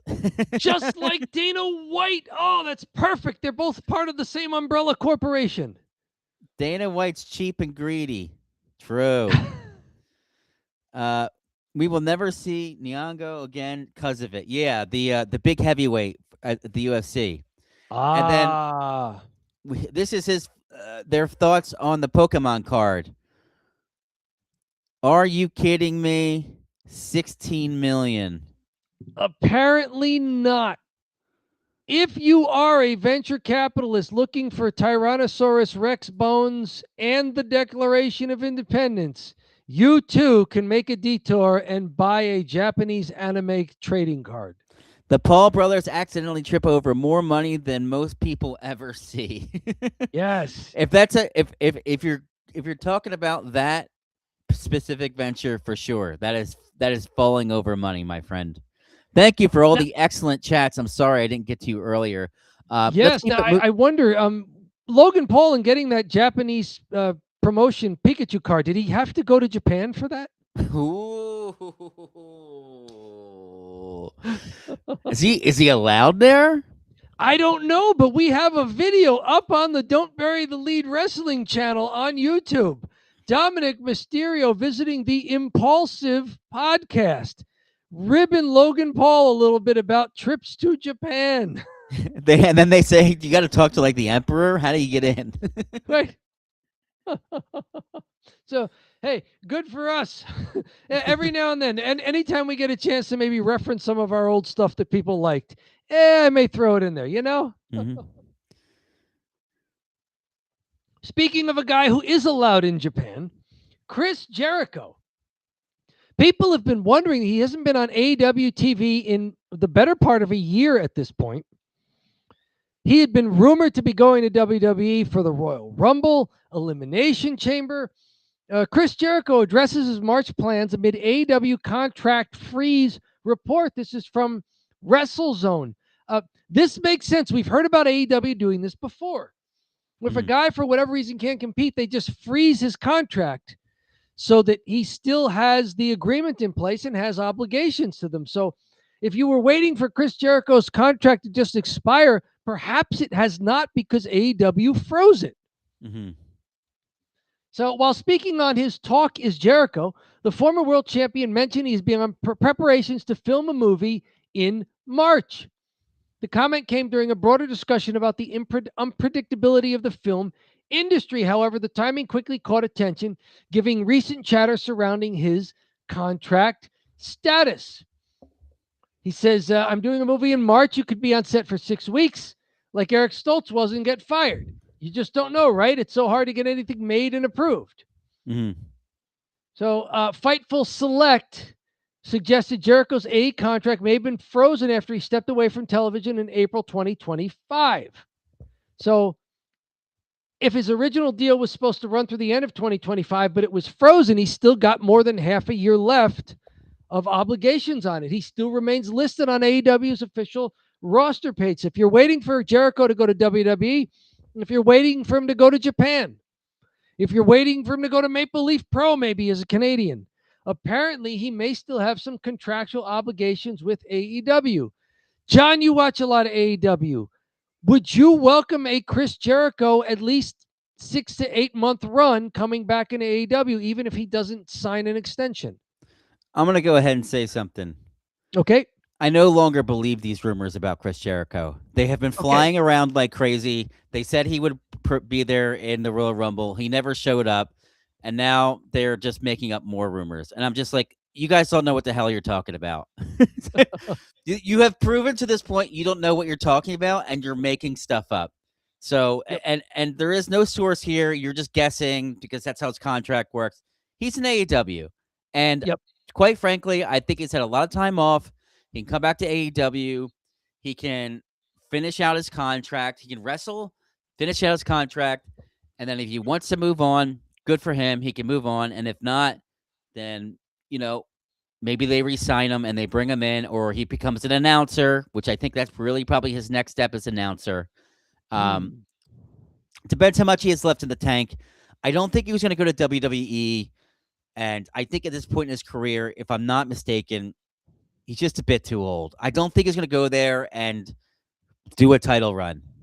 And you know what I mean? So if he's not going to be doing a title run, is he going to be like a mid-carder, a bottom-carder? Why does he want to be a bottom-carder in WWE, Is it worth it? Maybe he can go to New Japan where they love him, and he could just be a guy. He could just do like the thing where he shows up one time for a big match in New Japan, and then, I don't know. I would like to see him back in AEW. I don't think he's going to WWE. He would have gone already. Although they sure alluded to it when they said we're going to break the walls down. Yep. On Raw, which I thought this is a guarantee. He's going to WWE. I'll see him at Royal Rumble. All right, watch Royal Rumble goes by. The first Netflix of the year, right? Yeah, next Royal Rumble goes by. No shows. They're saying it again for Elimination Chamber a week from tomorrow, February 28th. He's currently touring the United Kingdom with his band Fozzy through the end of February. So for now, he remains officially under the AEW banner. So Chris Jericho still drawing interest from wrestling fans, which I think is a good sign. I would like to see him, if he's still under contract to AEW, go back there and have a good run and maybe get a good retirement out of it. I would like to see somebody that is credible say that the contract's frozen. Because right now, no. I'm sorry. Who wrote this? Fightful Select is the one they're quoting here. So Sean Ross Sapp is usually pretty good about this stuff. He is pretty good, but he also was wrong about Jericho. So yeah, right. Rumors of Jericho just hopping all over. I think it's because people like wishful thinking, like, oh, we want him back in WWE for whatever reason. Yeah. I don't think he has to. I think his legacy is secure in every company he's wrestled in. Yeah. So very good for him. One more for Cheap Heat. Bianca Belair, speaking of people we'd like to see back in a wrestling ring, earlier this week, she announced that she will be undergoing finger surgery on what was Monday. Mm-hmm. She had announced Sunday finger surgery tomorrow. And then once it happened, she apparently posted 7 a.m. therapy, and she is sleepy and yawning. Therapy at 7 a.m. If this is what it takes, she seems to want to go through it and get back in the ring. Will she be back in time for WrestleMania? That's the big question. It was 1 year ago in WrestleMania that she got hurt in the 5-star match with Rhea Ripley and Io Sky. That great triple threat. So, John, have you ever scheduled something a little too early in the morning? Yeah, I've been there. She just said, and felt like kind of yawning your way through it. It looks like she's getting her nails done too. The way that she's just sitting there not doing anything. I was like, oh, is she getting her nails? Oh no, wait, she's doing therapy. It's the ring finger on the left hand that required surgery. It is heavily bandaged there. It's also the only nail that is not painted. Mm. I don't know if it's currently resting on maybe an ice pack or something, but she's apparently getting ready. It's 7 a.m. and she's got therapy. You know, too, the pro wrestlers, they run a late night schedule, right? Yeah. Oh, They're yeah. night owls, big time. I mean, They're working when everybody else is just like kind of winding down and enjoying some TV, or, maybe you went out to the arena, but, once you get home, you're hitting bed. yeah, you This, go to this is the their work day from 8 to 10 p.m., 11 p.m. yeah. Now it's 11, and then Right? you're all wired. You have to stay there the whole time. Then you Mhm. go out, and do you go? I mean, you probably don't grab a drink anymore, but maybe you go out with friends. You go out the hotel bar and hang out. I don't think you drink alcohol anymore, but It's um, still a late night. If you're working till 11 p.m., it's late. it's late. But you're gonna get back to your hotel. You're not gonna close your eyes and sleep either. No, yeah, you got to wind down. Hmm. You just can't turn it off. You were just doing something that required a lot of adrenaline and energy. So, Hmm. so all best to Bianca Belair. We feel you, Bianca. It can be rough, but I hope the surgery went well and the therapy is going well and continues to go well. And if you're up to a return to the wrestling ring, you're one of the greats. We'd like to see it. We got one That's from what I got, John. we got one from the Fixer. Jericho We will do. only be in the WWE if he returns for a Hall of Fame spot. That would make True. sense. True, true, true, true, true. He would go That back. would make sense. I mean, he hasn't burned his bridges in WWE, has he? He would be No. welcomed back for a Hall of Fame spot. So Paul Heyman or him and Triple H butt heads, Uh-huh. but they butt heads when they were younger. He left WWE on good terms with Vince because he said, "Hey, New Japan offered me this thing. I'm gonna go do it." So he said, "Okay, go do it." And then he did one show. And then he hasn't been back to WWE since. Hmm. I think this was after basically what had happened was Jericho and Kevin Owens had this hilarious like rivalry going where they were supposed to be best friends and they're like hanging out together. And I don't know if you've ever seen this, but they do like Jericho's bringing all these gifts for Kevin. He's like, Kevin, I got you this gift, and the gift is like a picture of Kevin Owens. He like, oh, I got you this picture of you. Isn't this great? And it's great. And it's like, oh, I got another picture, and it's like them two together, like hugging. And it's like, why'd you give this to me? Why'd you give this to me? He's like, oh, you know what? I actually got you a present, Kevin or Chris. And then he pulls it out and he just whacks he whacks Jericho with it, and he turns on him. That's how he turns on him. Okay. Yeah. So Well, it seems like they're recreating some of that vibe with Charlotte Flair and Alexa Bliss. yeah, they might be redoing it.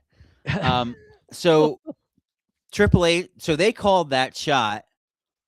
Triple H hated it and got mad because they did it because he's part of creative team then, and they went over creative's head. So Triple H got all mad.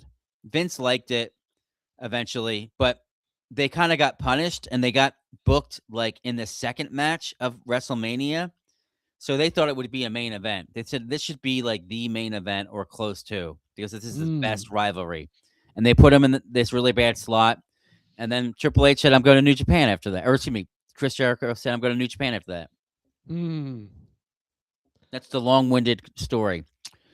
Well, it's good information, and Triple H, Paul Levesque seems to be a kind of guy who, when it's good for business, he has made amends with people.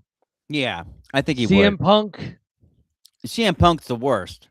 Right? Like, I thought that would never happen. Yeah. All right, so there you go. So let's move to our next segment here.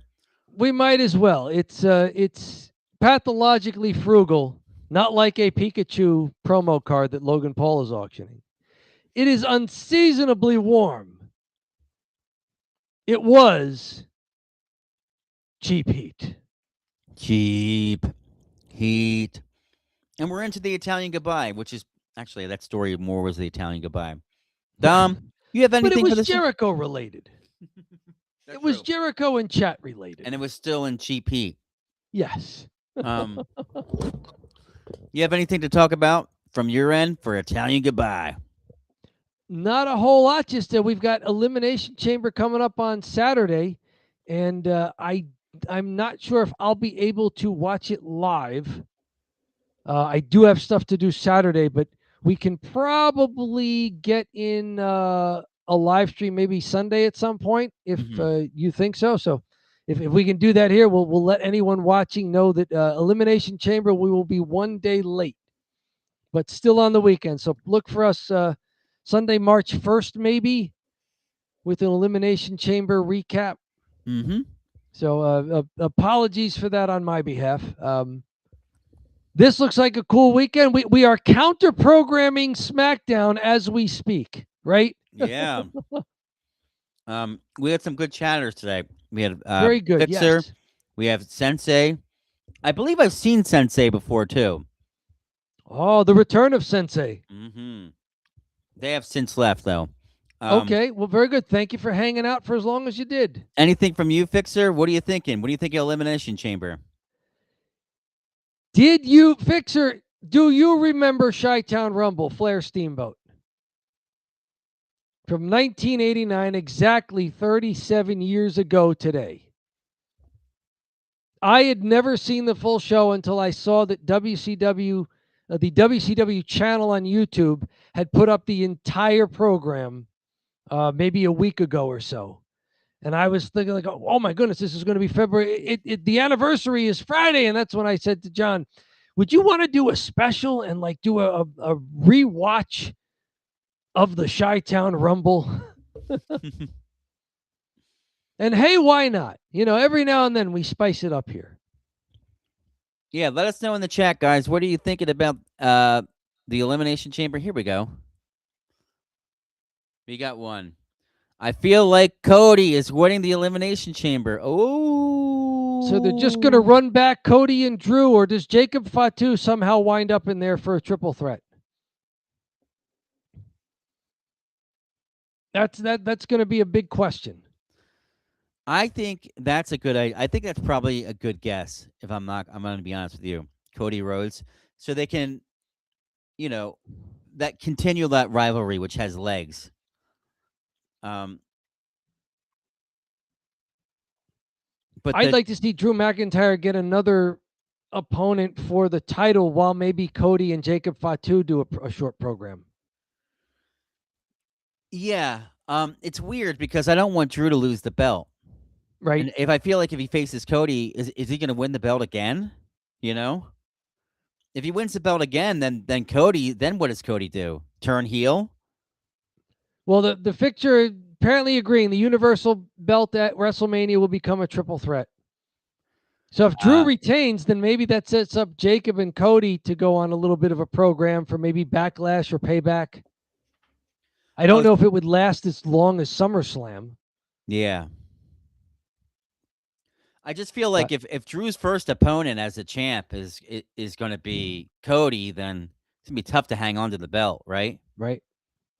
He'd have to either definitively beat Cody in a way and he has to go away, or he's going to lose the belt inevitably, And maybe they'll try to extend it here, but with like putting Fatu in there as the triple threat, I'd like to see a good Drew McIntyre decent run with the belt, maybe through some of the pay-per-views of the summer. Yeah, I'd like to see him drop it in SummerSlam. Sure. Maybe then, yeah. And see how I think he's doing great with it. See how he's looking in SummerSlam. Like give him a long run. He deserves it. But you got to find opponents for him. Oh, Fixer, is it going to be someone like Randy Orton? Drew will probably drop the title at WrestleMania. Yeah, that's the prediction. Is a lot of people, fantasy booking, he's the heel, and WrestleMania is usually the babyface pay-per-view. But I think it'll come down to really creative finding opponents for him. Mm-hmm. That's true. Because if they don't have any opponents for him other than Cody Rhodes, then he really can't have a long title run. Yeah, it's gonna have some good faces up at the top. It's got to be like Randy Orton, maybe. Mm-hmm. Orton's one. But after that, I don't know how many baby faces there are on the SmackDown brand who could measure up to a world title match.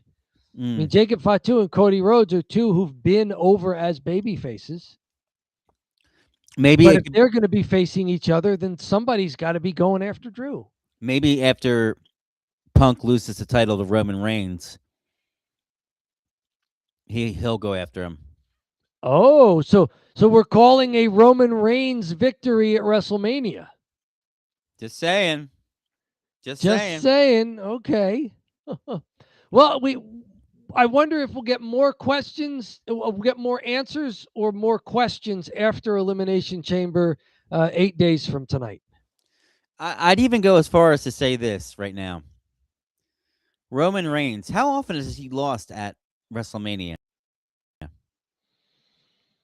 That's a great question. He lost to Cody, but just once after beating Cody. He's headlined WrestleMania so many times.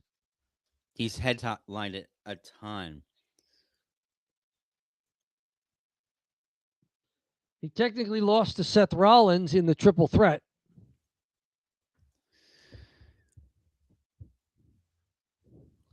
He lost to Seth Rollins, who cashed in the Money in the Bank during the Reigns Brock Lesnar. Yeah, so he lost because Seth Rollins interfered, so kind of still made him look good.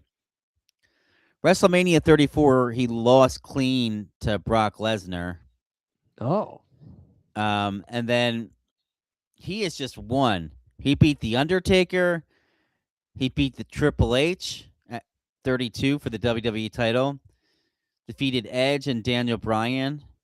WrestleMania 37. Defeated Brock Lesnar at 38. Beat Cody Rhodes. And beat... Oh, it accidentally says he defeated Cody Rhodes at WrestleMania 40. He lost that one. Yep. So he's won. But he was in the tag match where he and The Rock beat Rollins and Rhodes on night 1. Yeah.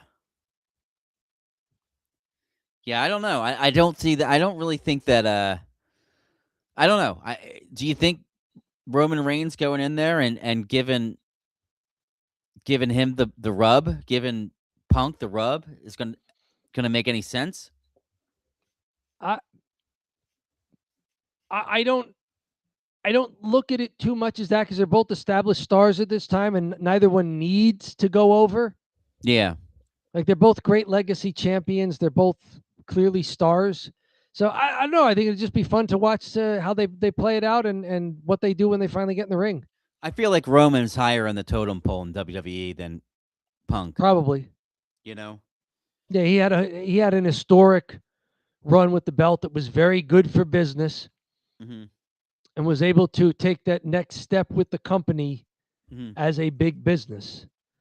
After John Cena had been the champ that really allowed them to grow as a publicly traded company, Roman Reigns really brought them more into mainstream sports, all over that stuff with ESPN, Sports Illustrated, being able to join up with the UFC to form TKO Holdings. Couple other things here. So Universal match will be Drew versus Cody versus Jacob. That's what the fixer's saying. And if that happens, that's a good way for Drew to retain and for Cody and Jacob to have a reason to fight each other.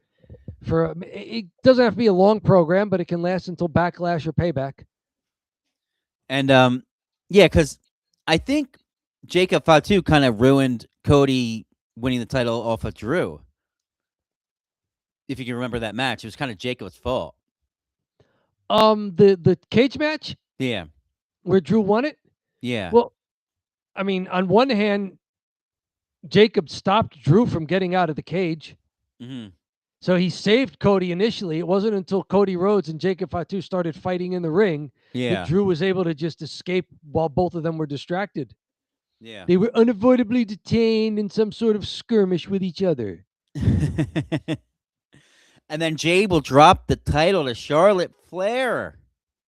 Something to look for at Elimination Chamber. So that means you think that Liv Morgan is choosing Stephanie Vaquer. as being the Royal Rumble winner, and you think Charlotte's going to win Elimination Chamber and go up against Jade. I got some news for you. These two both got to get the belts off them. That's all I'm going to say. I think Jade, when she wrestles, is decent. I don't think Jade's a champ, though. Jade can't be a long champ. No, not yet. Not yet. Maybe Not one yet. day. Maybe we've got a short video up that you have done where we watched a house show. We watched some house show footage from a show in Bridgeport, Connecticut, I think it was. Bailey versus Jade on their holiday tour early January. We've got an edited video that you made there where Jade looks pretty good in that match.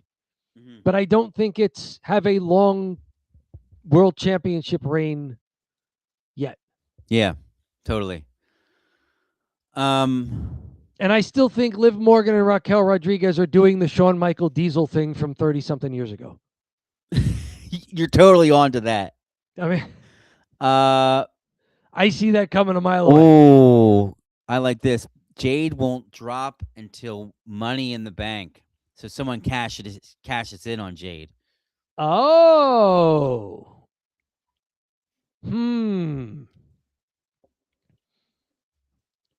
So Jade's going to walk into WrestleMania as the champion and walk out as champion. Jade will walk out, and Naomi cashes in, gets the Money in the Bank and cashes in. Yeah. That's 2 years down the line. I don't know if she's given birth to her baby yet. Let's see. Naomi, WWE. How pregnant is her ass? How pregnant is she?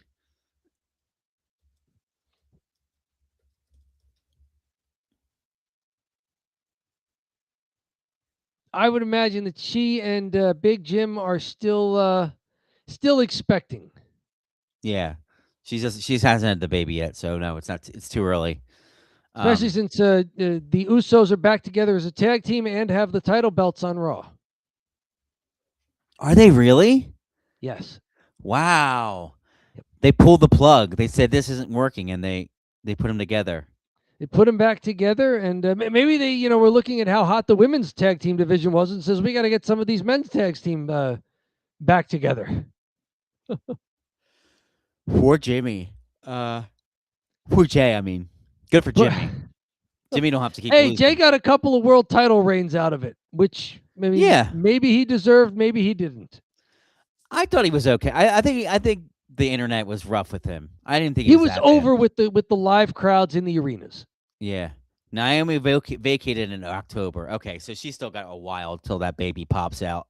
Because in October you didn't even know she was pregnant, so she's got quite some time before she can wrestle again. Maybe it's Chelsea Green time to actually win Money in the Bank, despite her fear of heights.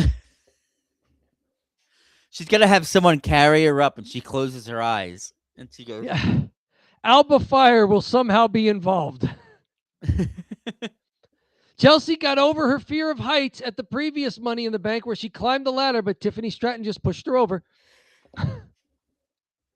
Which would only destroy her fear of heights now. It was only her fear was correct. Her intuition to have fear for heights was correct when she got pushed. Well, it's not the fear of heights, it's the fear of falling from the heights. Yeah. So that was a couple of years ago, Money in the Bank. But hey. Yeah.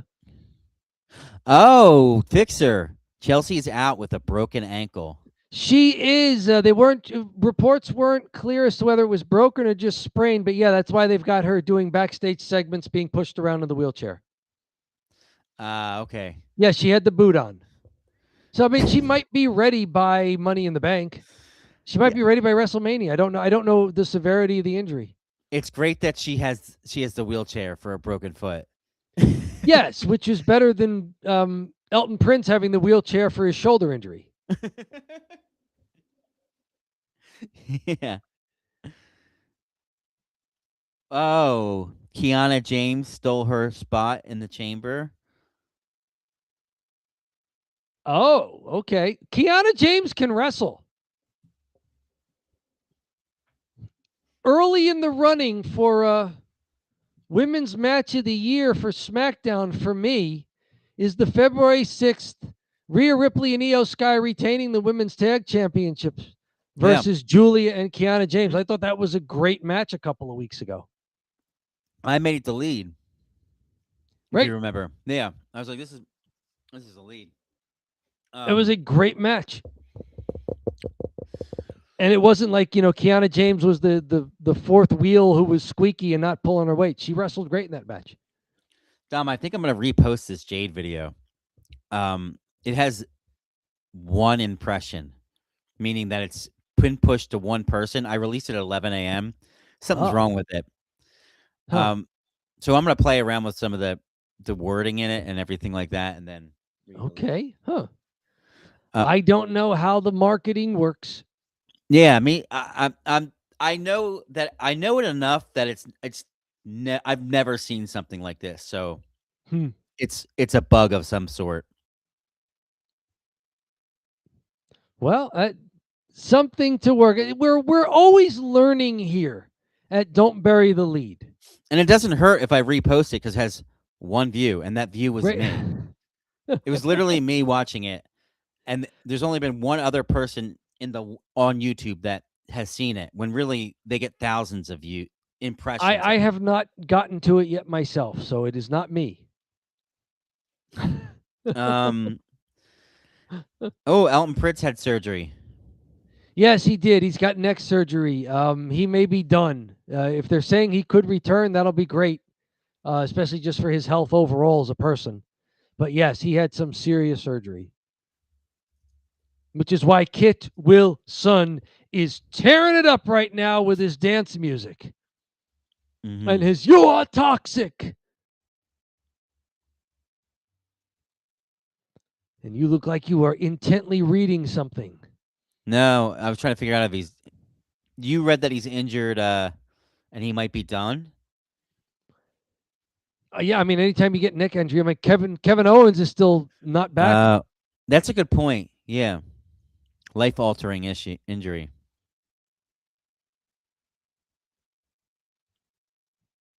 It happens. Necks are a problem. Just hope that he can get back to some measure of health, and then after that, you ask the question: how much physical activity can he handle, and can he do a pro wrestling match? Mm-hmm. Daniel Bryan's neck is acting up on him just from flying from city to city. We covered that last week. Yeah, that's insane. We covered that last week. Necks are nothing to mess around with.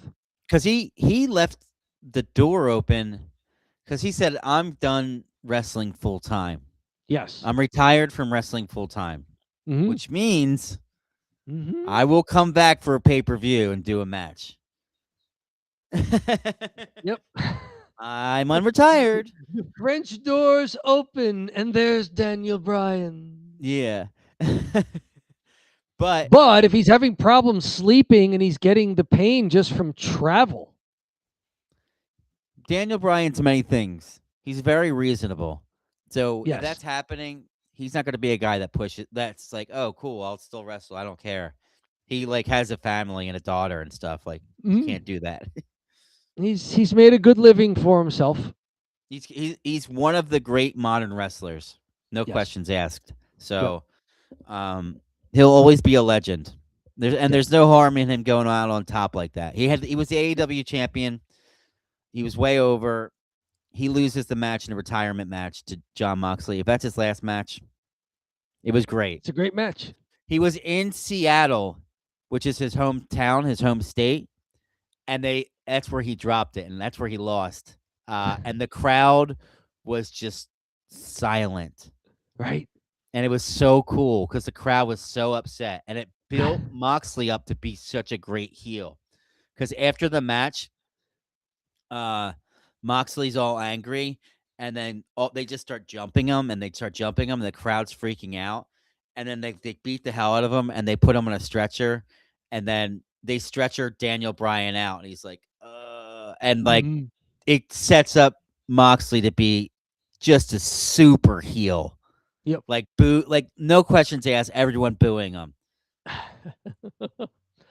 apparently he's putting on some great matches, not in the world title picture at the moment. And is he kind of getting his babyface vibe back on? A little bit. People are starting to feel him again. Hmm.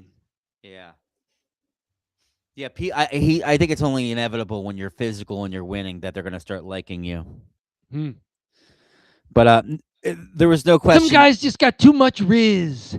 Too much Riz. He's always better as a babyface, and I think that's why they went to such an amazing extent to make him turn him into a heel by Okay. Huh. injuring the most lovable babyface in pro wrestling, and then by beating the most lovable babyface in pro wrestling, and then instead of like shaking his hand and saying "great career," saying "No, we're gonna beat the hell out of you, put you through a bunch of tables, put you on a stretch, and they have to take you on a stretcher in your hometown, In your hometown. Yep. in your hometown's like F you Moxley, stuff like that." So yeah. There you go. That's a good job of getting heat on a guy. Mhm. And they're all pissed off because they didn't want to see him retire, and then this is happening, so they're all like, ah, Mm-hmm. All right, And then you find out Daniel Bryan is legitimately dealing with a serious neck injury, and maybe it was for the best. right. Here we go. Tired of the Aleister Black, Zelina Vega, Timu Karrion Kross, and Scarlett show. Aleister Black, haven't seen him for a while. He may have been legitimately banged up in that ambulance match with Damian Priest. Zelina Vega, she wrestled pretty well in that triple threat qualifier for Elimination Chamber. I haven't seen anybody in one of these triple threats who looks like they don't belong. So she's serviceable when she gets into the ring. With the whole Bad Bunny thing, she's really missing her opportunity to wear that Puerto Rican gear Right. because Puerto Rico's in right now. Right? You know? Are they supposed to be baby faces? They're supposed to be Oh, dark and sinister, depends what part of the country you're in. right? You're gonna get booed in certain parts and cheered in other parts. Yeah. Puerto Rico's in. Dom, what are you thinking here? Anything else? Nothing else. What a great dip into the past there. Thank you to the. It's got to be part of the WWE library, the TKO library. Thank you for putting that old show up and making it available for anybody to stream and watch it right there on YouTube. It was great fun. I had never seen the entire Chi-Town Rumble, although of course I had seen clips of Steamboat Flair and heard about it. But it was wonderful to watch the whole 2.5 hour show. Lots of wrestling, very, very late 80s with the vibe, the music, the hair, the looks. JR talking about the athletes all show. JR at the top of his game. The refs doing some cool stuff. Getting to see really what was going to be the future of wrestling with a young Sting. Mm-hmm. Great show overall. A lot of fun. A little bit of cheap heat here for us at the end. A little bit of Italian goodbye. People chatting with us in the live stream, which is always a plus, always an extra credit there for us. Makes it Thank keeps you. us on our toes, gives us a little something to talk about. Thank you very much to everybody who's been doing that. Thank you, Fixer. And thank you, Sensei. And thank you to the kids at TikTok. I There saw you you guys go. popping in, and I know that you guys were like, Chi-Town Rumble, what is this? Do we 1989. have Riz or are we Skibbity? 1989. I was born in 2010. Right? The prior 1,000-year epic? What are these old men talking about? Did they have TVs back then? Yes, but if you watch the video, it was not HD. It was It horrible. will be closer to a square, and it will not be HD from a quality standpoint. Right. Well, thank you, Fixer. Thank you, Sensei. Thanks, kids of TikTok. My name's Sean Tadell. Dom, thank you for this idea, too. This was so much fun. I loved it. It worked. Yeah, it worked. It was amazing. I'd say we should do this maybe like once a month if we see one that comes through, and it's Hey, on yeah. YouTube and it's free. We just start talking about WCW and NWA. I'm in. I we'll be back Sunday. So not this upcoming Sunday, but the next Sunday to recap March Elimination 1st. Chamber. Yeah, March 1st. Yeah, and we might be warming up. It's starting to warm up, hopefully. And my name's John Zindel. This is Dom Scarcella. Thank you so much, Dom. And have a great rest of your evening.